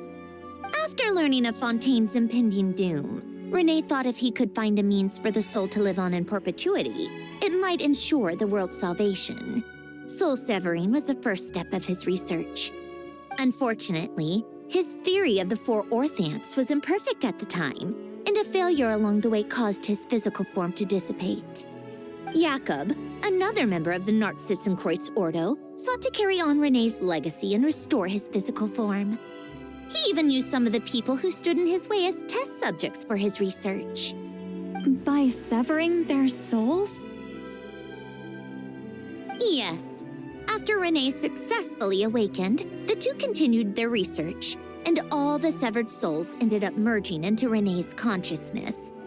After you saved Fontaine by turning Fontainians into true humans, these souls returned to the ley lines. But the souls severed before Renee awakened had nowhere to go, doomed to forever wander the waters of Fontaine as listless spirits. Almost as if they exist outside the bounds of this world. Unrecognized by the ley lines or fate. No wonder I couldn't sense them. Not only that, but over time, they began to fuse with other entities. Their inner resentment lured in all sorts of evil beings, which corrupted and defiled them into nothing more than accumulations of filth. But the full transformation must have been recent. Otherwise, the Udex surely would have noticed. Wait, no, he must know already. That would explain the underwater melazine patrols.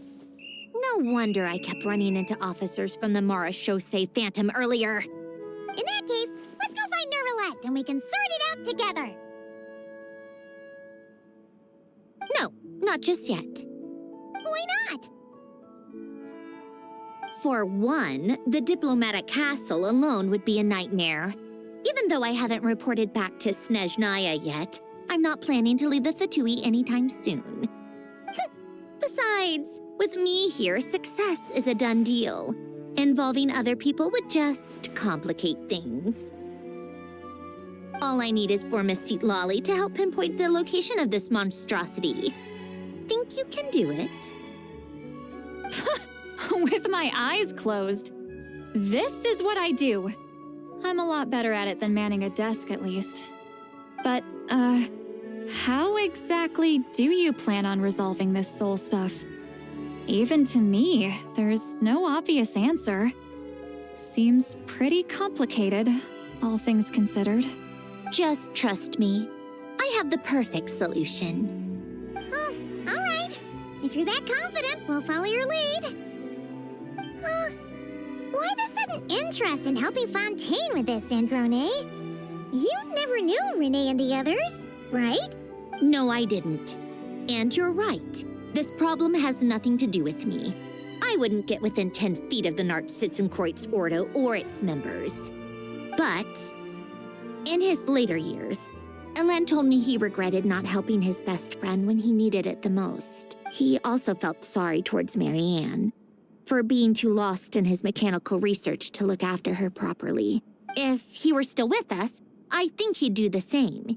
He might have a few choice words to say about it, but even after everything, he wouldn't leave his friend's mess for someone else to clean up.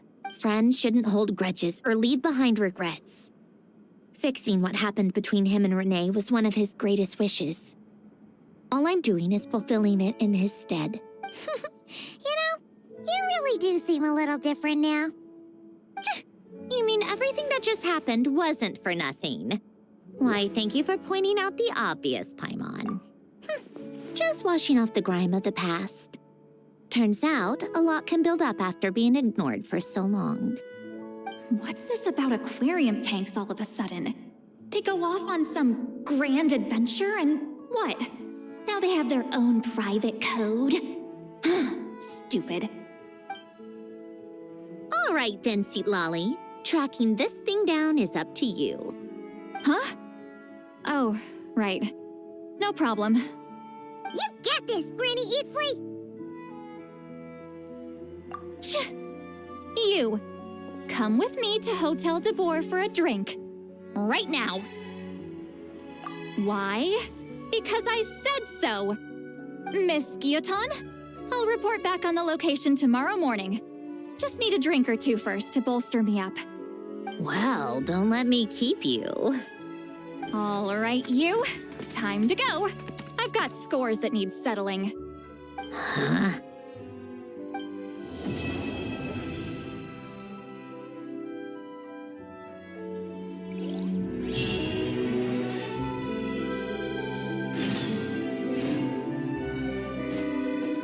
Listless, abandoned souls.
Gotta make sure Time to meet up with away from the Sandrone! dish racks.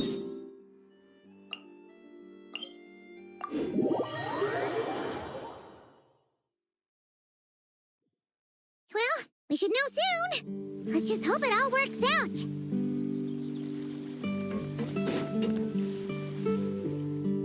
Seatlolly sure drank a lot last night, huh? Wonder if she's even awake. Good morning. Columbina! Oh, you sure know how to make an entrance. What are you doing here? We just finished filming a last-minute scene, so I came up to get some fresh air. The others are still down below discussing what the final scene should be. You mean, how it should end? Yes, they're torn between whether the heroine should reunite with her old friend or not. Ah, Because the whole point is that she came to her friend's homeland to search for her, right? Oh, Paimon almost forgot the plot! Yes. Director Farina and Miss Chiori think a tragic ending where the two never meet would be more poignant. But Director Xavier thinks having the two reunite would make for a more touching and heartwarming ending. Me? I'm not sure. On a personal level, of course I want to see her again. Of course I want to experience that moment where we reunite. Even if it's just for the cameras. But that means an actor would have to take her place. And that makes me feel... Oh. Huh? Yeah, don't look so worried. Making a film is supposed to be fun. But besides, it's all gonna work out. You can trust Paimon on that. Work out. How? Well, you know. Yep, exactly. Okay, I trust you. I'll just focus on having fun for now. Well, well, look who we have here. Traveler and Paimon. Oh, the lighting specialist and clapper loader that never were. Yeah. We kinda went AWOL, didn't we? Sorry about that. Seriously, don't worry about it. Everything's going smoothly on our end, so just do what you need to do. You seem to be in better spirits now, Miss Columbina. I apologize if our earlier discussion put you on the spot. It's okay. I'm fine now. The Traveler and Paimon talked me through it. So, what are your thoughts on the ending then? Should we have them reunite or not? We should tie everything up in bows. Huh?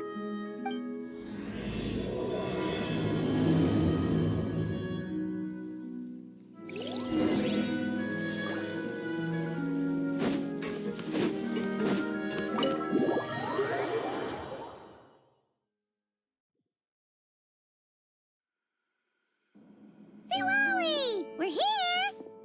Oh, right on time. Well, yeah. We weren't the ones who drank our weight in alcohol yesterday. What? Are you suggesting Granny can't handle her liquor? It takes a lot more than that to get me drunk. Really? 'Cause, you stopped making sense after a while.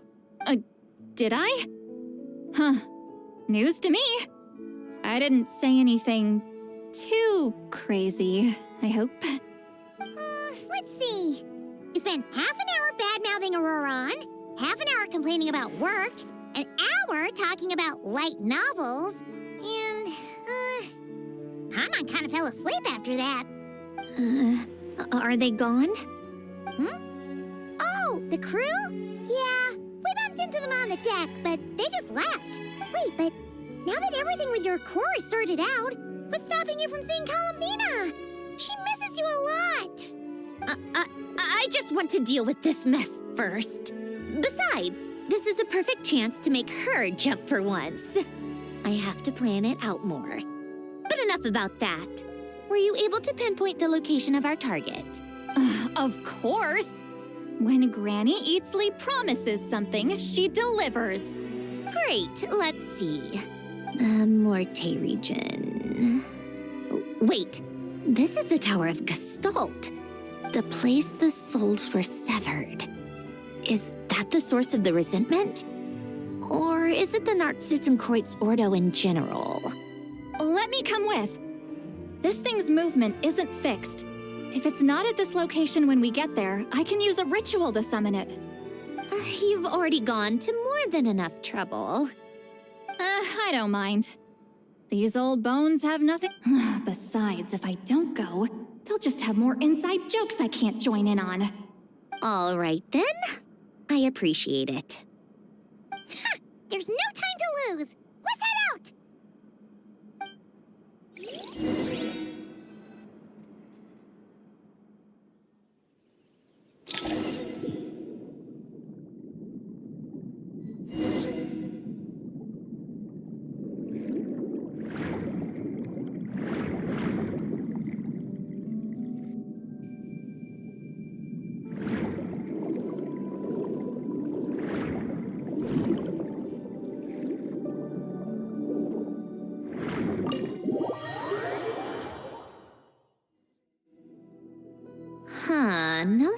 benefits so far. Should I start the summoning ritual? Let's drain the water from this floor of the tower first.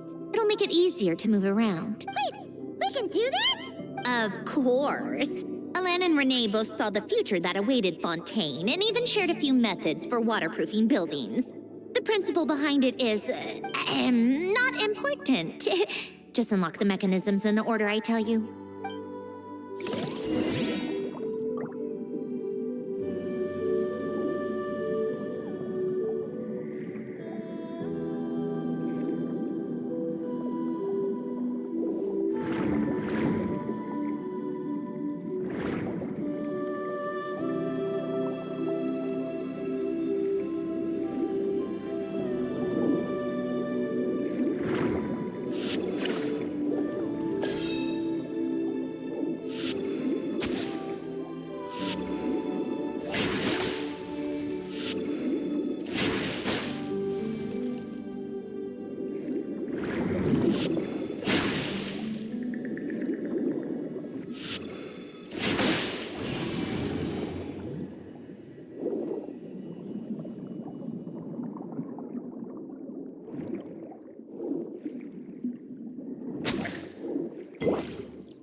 Ready?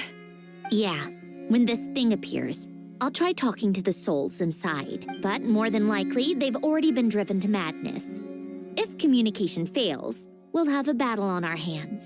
In that case, Paimon better find a hiding spot. If a fight does break out, I should be the one to deliver the final blow. Trust me on that. Understood. All right, I need quiet. Wandering spirits, drifting along the tides. Hear me now.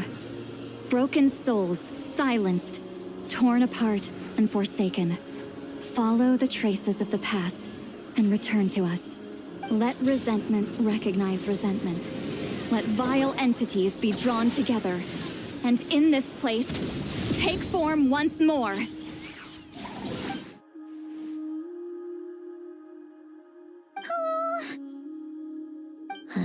What now? Is that it? This is exactly why I deal in math, not magic. How are we supposed to know what stage the spell is at? It's like there's no logic to speak of. Mechanical science is so much easier to... Watch out! Hey, you! Or whoever's inside of you. I need you to listen to me. I'm a descendant of Fontaine's Lord Artificer, Alain Guillotin. I can make you whole again and return you to the ley lines. You just need to work with me here. Sandrone! Shh. Looks like talking this out is off the table. All right, plan B. Time to blow off some steam.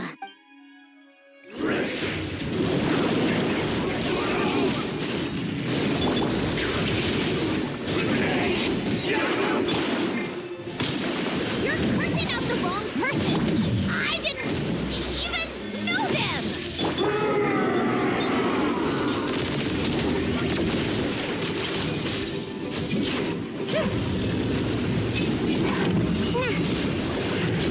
How tiresome. Show no mercy! You two! Time to... Come on, keep up.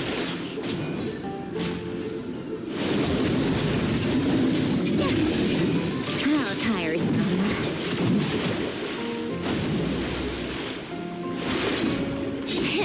Take a break. Come on, keep up.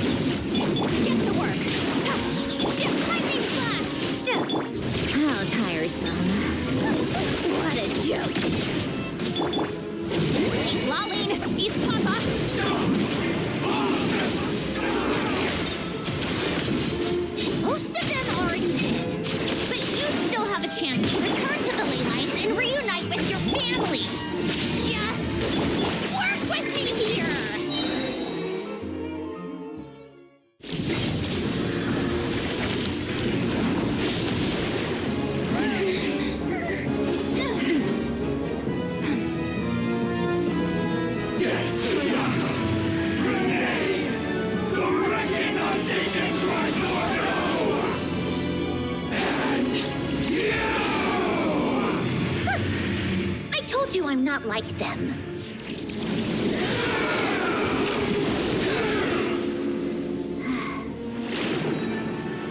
I'm stronger. Inverted. World formula. Reversion.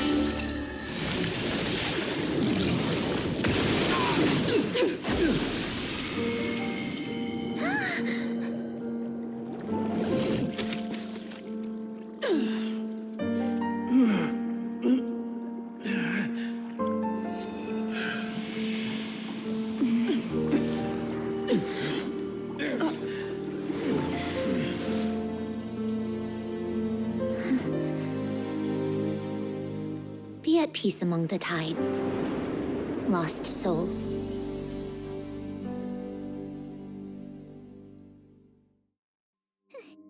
Is it over? Yep, told you it'd be a piece of cake. How did you do that back there? That creature was nothing special. Add a bunch of souls with nowhere to go, a touch of malicious energy, a few impurities, and a whole lot of resentment. And that's what you get. All I did was separate the original souls from the rest of the filth, allowing them to be accepted by the current rules of the world. The principle behind the world formula is divergence. Starting from a point of origin, it deconstructs and reconstructs the possibilities of the world to find certain answers.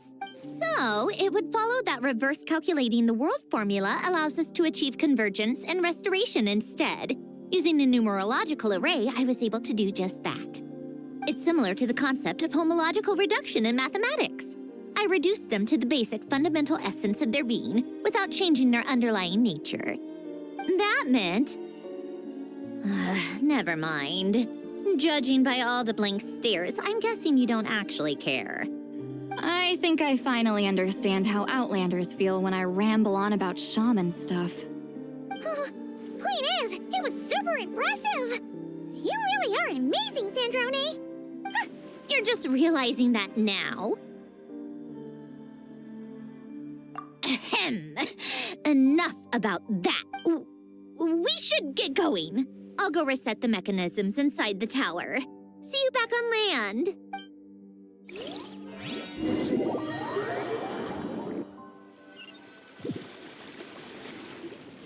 Well, that's one old mess for the books.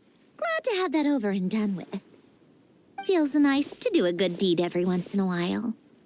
You helped everyone out a bunch and not cry, too. Kinda seems like you're just a good person at heart. I wouldn't be so sure. I'll be heading back to the Fatui soon enough.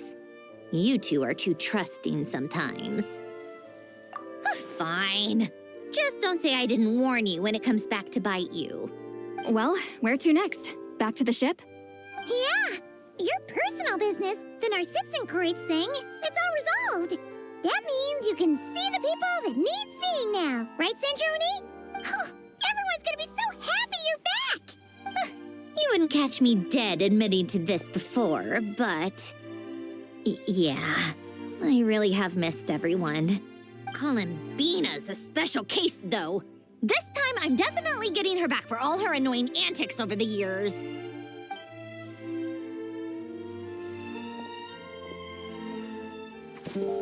She'll sense me coming from a mile off. How am I gonna...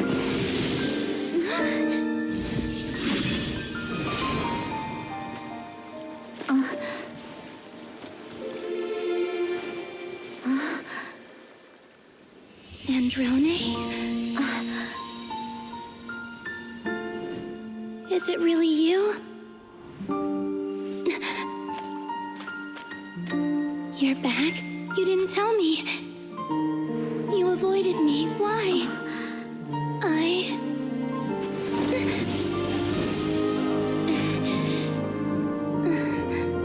Sandrone? Now we're even. I missed you so much. That makes one of us, idiot. I'm here, Columbina.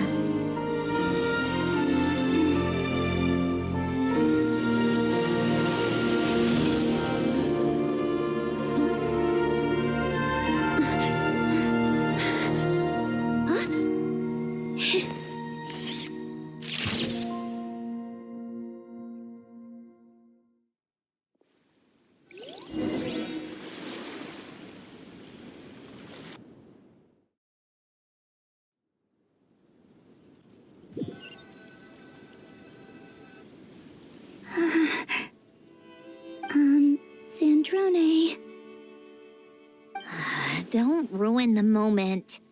Or I'll start thinking about how you teleported me to a random location after I explicitly told you to stop doing that. And scene! Bravo! Bravo! We got it! This is exactly the ending I was hoping for. Huh? Where did you just go, Miss Columbina? You vanished, and then the next second you were back hugging this, new friend here. That was all on camera? Yeah. Well, the camera was already rolling and it happened so fast, so yeah. Hold on. This must be...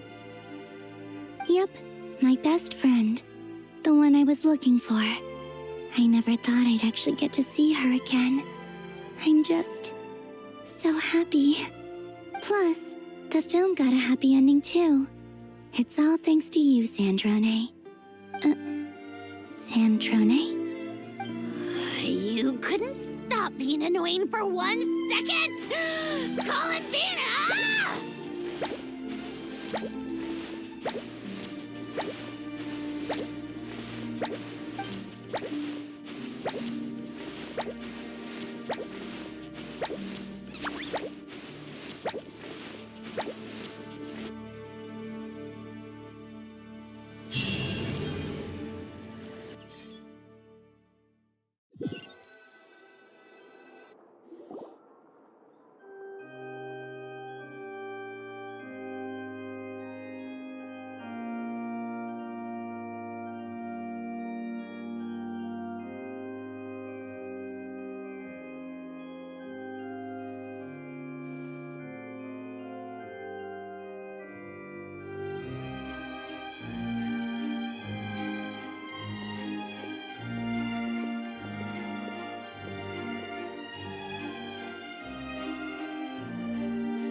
As expected, going to the opera house is the true way to enjoy a film.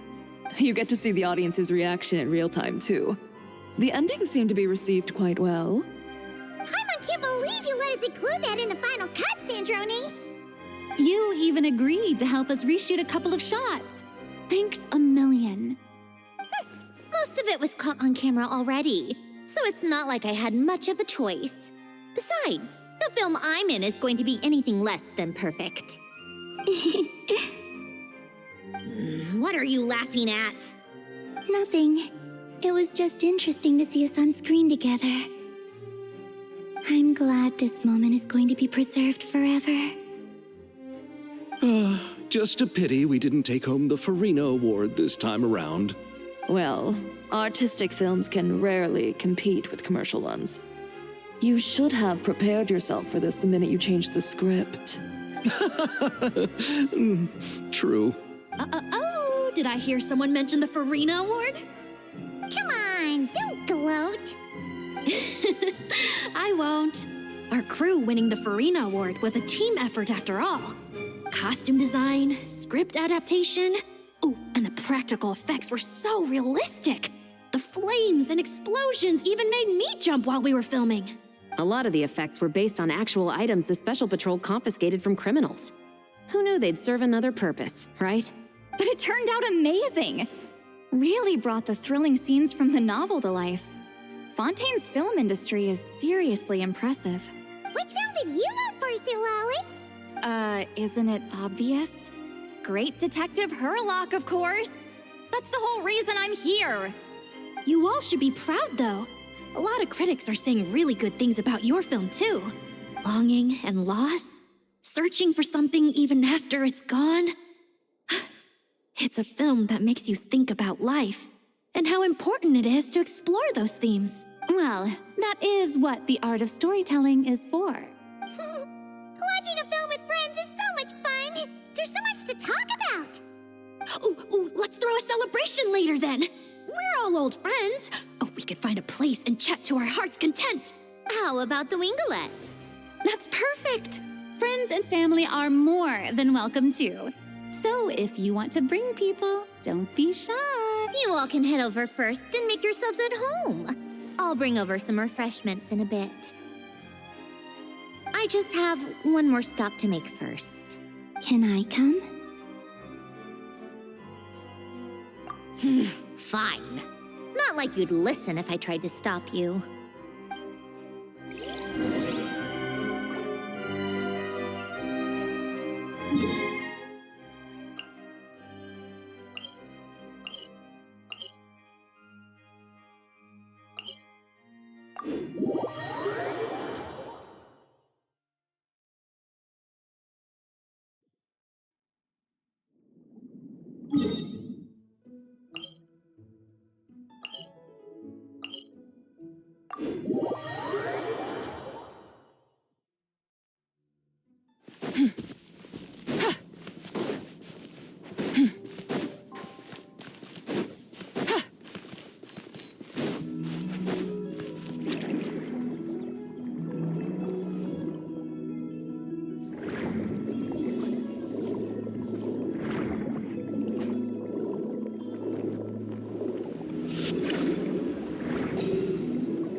Yes.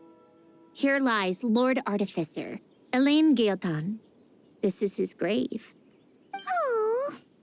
I'm sorry, Ellen. I'm sorry this is the first time I've been back since leaving Fontaine. I should have come to see you more often. I got your gift. I even cleaned up one of the Nartsitzenkreuz Ordo's messes along the way. Our home is just as quiet and warm as it always was. The flowers in the garden are still thriving. I'll make sure to tend to them more often from now on. Polonia received irreparable damage in battle. I should have taken better care of your invention. I'm sorry. Polonia was family to me. Just like you. You always said I was a fast learner. But I'm not so sure. It took me far too long to learn the things that truly matter. I never said this to you back then, but thank you for creating me, for giving me the chance to experience life. Being your family meant everything to me. Absolutely everything. Can I say a few words as well, Sandrone? Don't need my permission. Hello, Mr. Gaeltan. I'm Sandrone's friend. You don't need to worry. Sandrone is doing great. Not only is she a brilliant scholar, she's made a whole bunch of friends, too. And she takes great care of them. As if. She'll never admit it, but she's always there when her friends need it the most. I wouldn't even be here without her. So, if she ever needs help, her friends will be there in a heartbeat, including me. That's what best friends are for. Columbina. What else? Oh, she likes drinking bitter coffee, listening to piano music when she can't sleep. Turns out she even likes giving hugs. No, wait! Don't tell him all that! Huh? I don't understand. I didn't think you'd want to hide things from him. Well, yeah. But there are still things I don't want to say.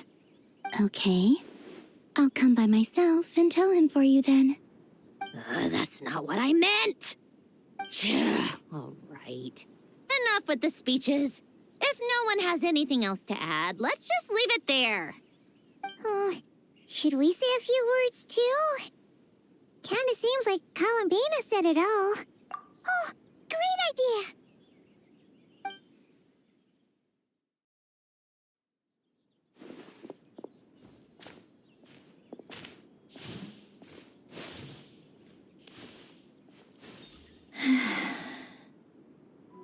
Goodbye, Ellen.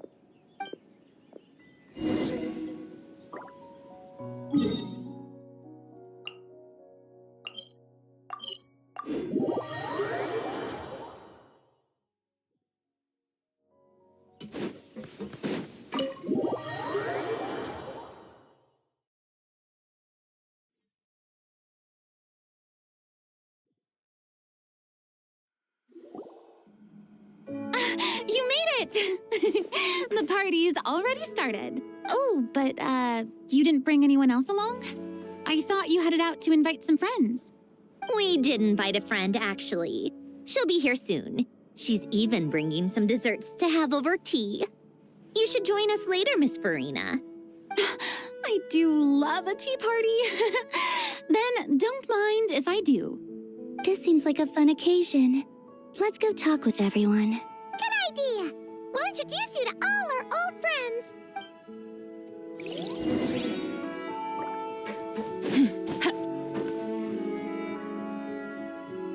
Granny Eatsley, you're really not going to let us borrow these cute little stuffed toys for our magic show? First of all, Seat Laline and Eats Papa are Chi-Chi meal.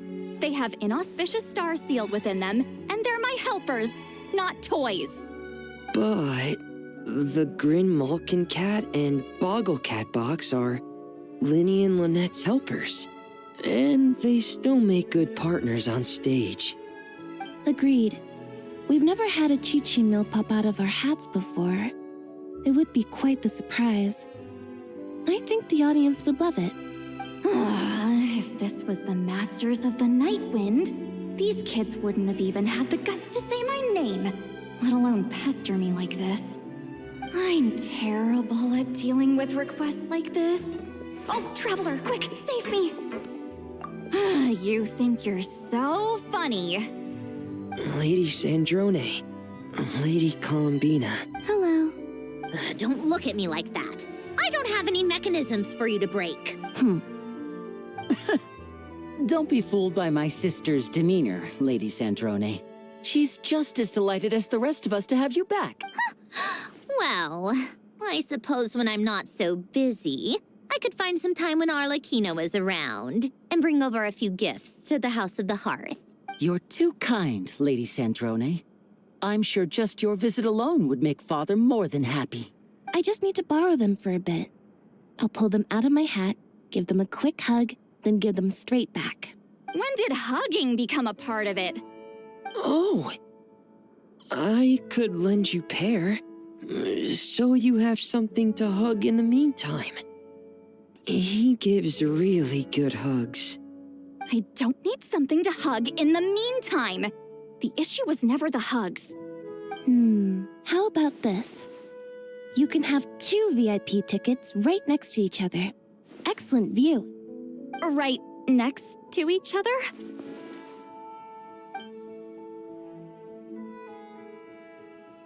Yep, super quiet. No one will bother you. I'm sure you'll have a great time. Fine.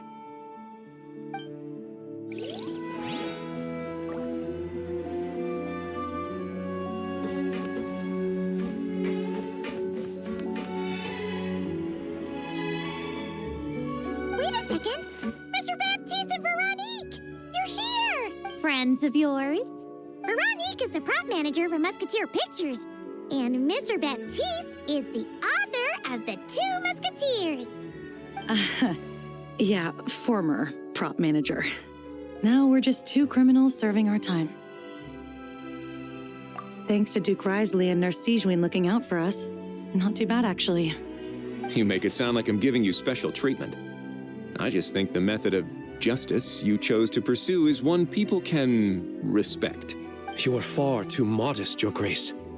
The only reason we were even able to come to the surface for the festival is because you fought for it. It's also just good for the physical and mental health of the prisoners in general. Anyway, I suppose I have you to thank for keeping the winglet in such good shape. I never knew she could look so striking. I didn't do anything special. It was mostly the Traveler and the others. Don't sell yourself short, Miss Guillotin. You are the current captain, after all. In light of that, I have to ask, do you mind if I leave up some of the installations so the people back at the fortress can also enjoy the aquarium? Huh? Like I said before, I just think it would be good for the inmates who clean and maintain the winglet to see their work put to good use. Besides, maintaining an aquarium is sure to be a lot more interesting than scrubbing rust off the walls and deck. Of course I don't mind. I'm grateful you even want to keep it. Great. Then it's decided. That's amazing, Sandrone. We should go hang out at the Fortress of Meripede later, then. You do know you just invited me to hang out in prison, don't you?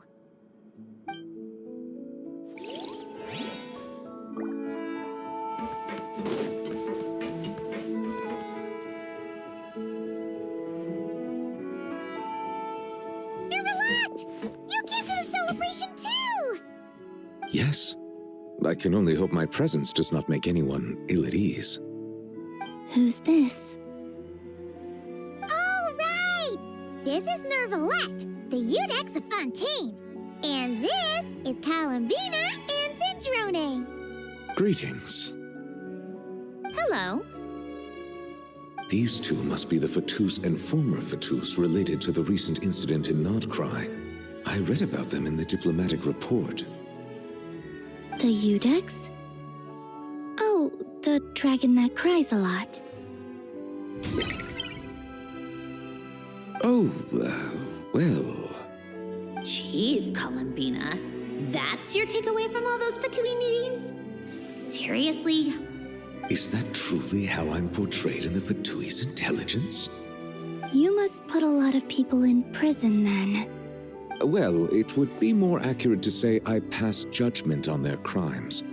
All trials in Fontaine strive for fairness and justice, so as to avoid imprisoning the innocent. So, only the people who deserve it get sent to prison. Well, deserve is quite a subjective metric, is it not? At the very least, I can promise that in every trial over which I preside, I make every effort to deliver a fair verdict.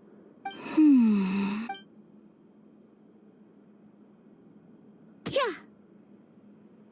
Oh, for the love of... what is she doing now? You seem like a good dragon. Not the kind that throws people in prison for no reason.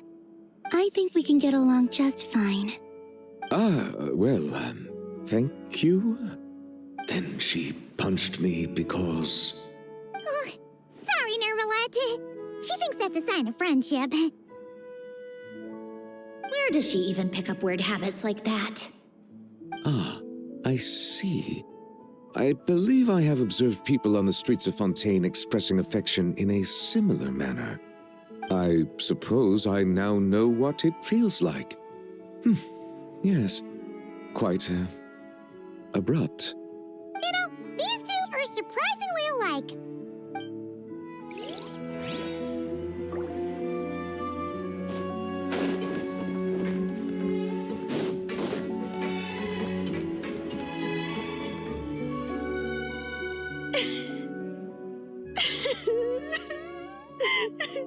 What a dream come true! For once, it all worked out! I can die without regrets! Let's not get too ahead of ourselves, Director Lapine Pauline.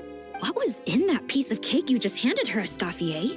Maritime flowers, eggs, flour, same as all the other pieces. What, you think I tampered with it? Playing a detective in real life now too, are we? Oh, it's so delicious! I'm so happy! My life has peaked! Miss Lapine Pauline, look who I brought! Master! Wait, what happened to your face? Why are you crying? Never mind my face. Here, let me introduce you. This is Miss Charlotte and Miss Escoffier. Things are sounding lively over here. Oh, look who it is! Perfect timing. I was so busy with the shoot, I feel like we barely got to talk. Ah, and the elusive Miss Guillotin. It's great to see you. Thank you so much for letting us use the boat free of charge.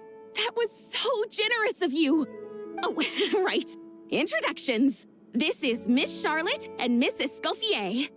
That's kind of you, but I didn't really do anything. If you want to thank someone, it should be the Duke or the people who keep the boat in such good shape. Right. I'll head over in a bit and do just that. Miss Columbina? Yes? Could I interview you sometime? I'll treat you to some gâteau de bord for the trouble. There's only a limited amount available each day. Oh, but it's an absolute must-try when you're in Fontaine. Oh, sure. Bold of you to use my own cake as a bribe right in front of me. You know what? When else are we all going to be together like this? Come on, everyone! Grab your drinks!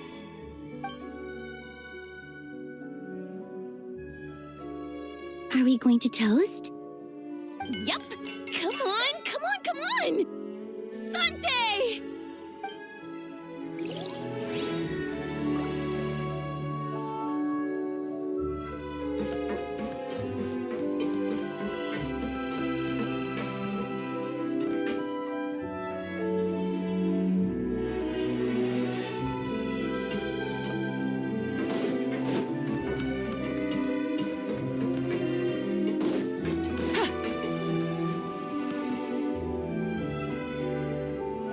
You made it. Sorry for starting the celebrations without you. No worries at all. We're just glad everyone's having such a great time. Oh, right. You've probably seen them around already, but let us introduce you for real. This is... Miss Columbina and Miss Guillotin, right? Oh, we saw the film you were in. It was so touching. Yep. This one started bawling her eyes out right next to me in the theater. I know. I didn't bring nearly enough tissues. Thanks. We saw your film, too. I memorized all your names. Oh, guess we can skip the introductions, then. Our effects were pretty over the top, right? Some of the extras in the big scenes were actual members of the Spina di Rosula. So basically, your contribution was creating realistic-looking chaos. That wasn't the only realistic aspect. Miss Chevres and Miss Emily were also kind enough to lend their expertise on criminal investigations and forensics. Oh, it was nothing. I was just honored to take part and help out. Wow! No wonder your film turned out so good. You basically had an expert in every field. Talk about a stacked crew. Oh, speaking of, want to join in on a round of tabletop troupe later, Miss Columbina and Miss Guillotin? I mean, what better place for a party than a party? Here we go again. That sounds interesting. Yes, persuasion successful. What about you, Miss Guillotin? I guess one round couldn't hurt. Critical success. Oh, looks like Arlecchino's here. Come on, Columbina. Let's go have ourselves a tea party. Well, it's been quite some time since the three of us gathered to drink tea like this. Yes, but your tea is as good as ever, Sandrone. Of course it is. The pastries you brought aren't half bad either, Arlecchino. I'm glad to hear. Are they to your liking, Miss Farina?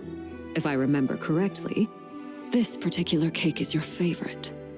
Yes, thank you.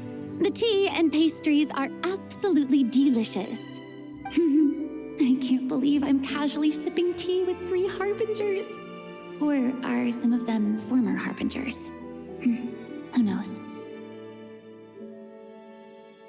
Due to diplomatic reasons at the time, our last tea party was rather tense, wasn't it, Miss Farina?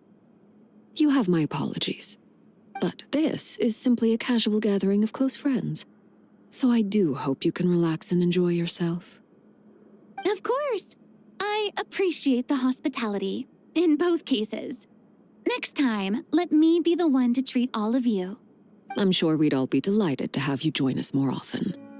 The same goes for you two. Of course we should do this again! We've all been through thick and thin together by this point. This is nice, Sandrone. It reminds me of the happy times back in Snezhnaya, when things were so lively. Yeah. To be honest, I never thought these gatherings would feel this lively ever again. Well, I think I speak for all of us when I say we're truly glad you're back, Sandrone. Me too. I've realized that holding on to what matters doesn't just mean protecting what you already have. By reaching out and striving for something new, you can gain much more than you think. No, that certainly doesn't sound like something the old you would say. Well, I'm only going to say it once, so don't get used to it. Who knows? Perhaps your tea parties will only get livelier from here on out. Once you return to the Fatui, we'll have more opportunities to keep in touch in any case. I want to spend more time together too. But I don't want to go back to the Fatui. Well, Notcry isn't too far from Snezhnograd. It shouldn't be hard to find a place where we can all get together. Oh, and then I can sing for you. Or put on some of your favorite music. Just like the old days.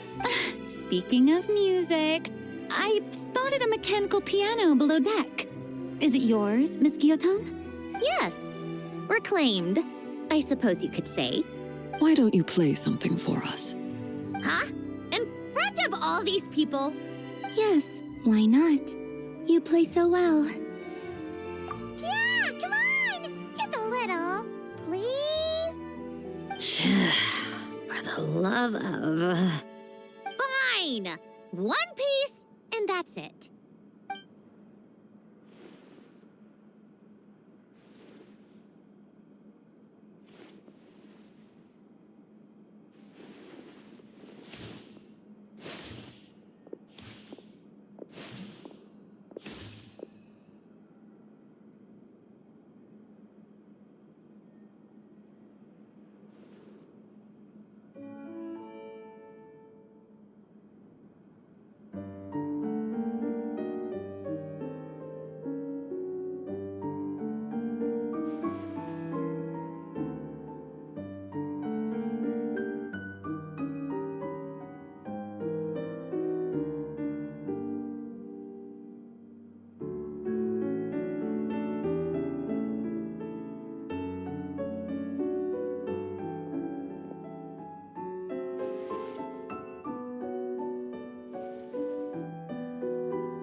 Musketeer pictures. Everyone ready?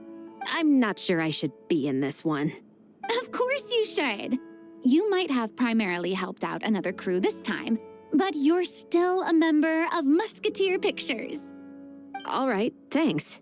I'll still stand a bit off to the side, though. Can I be in the picture too? Of course, Miss Veronique.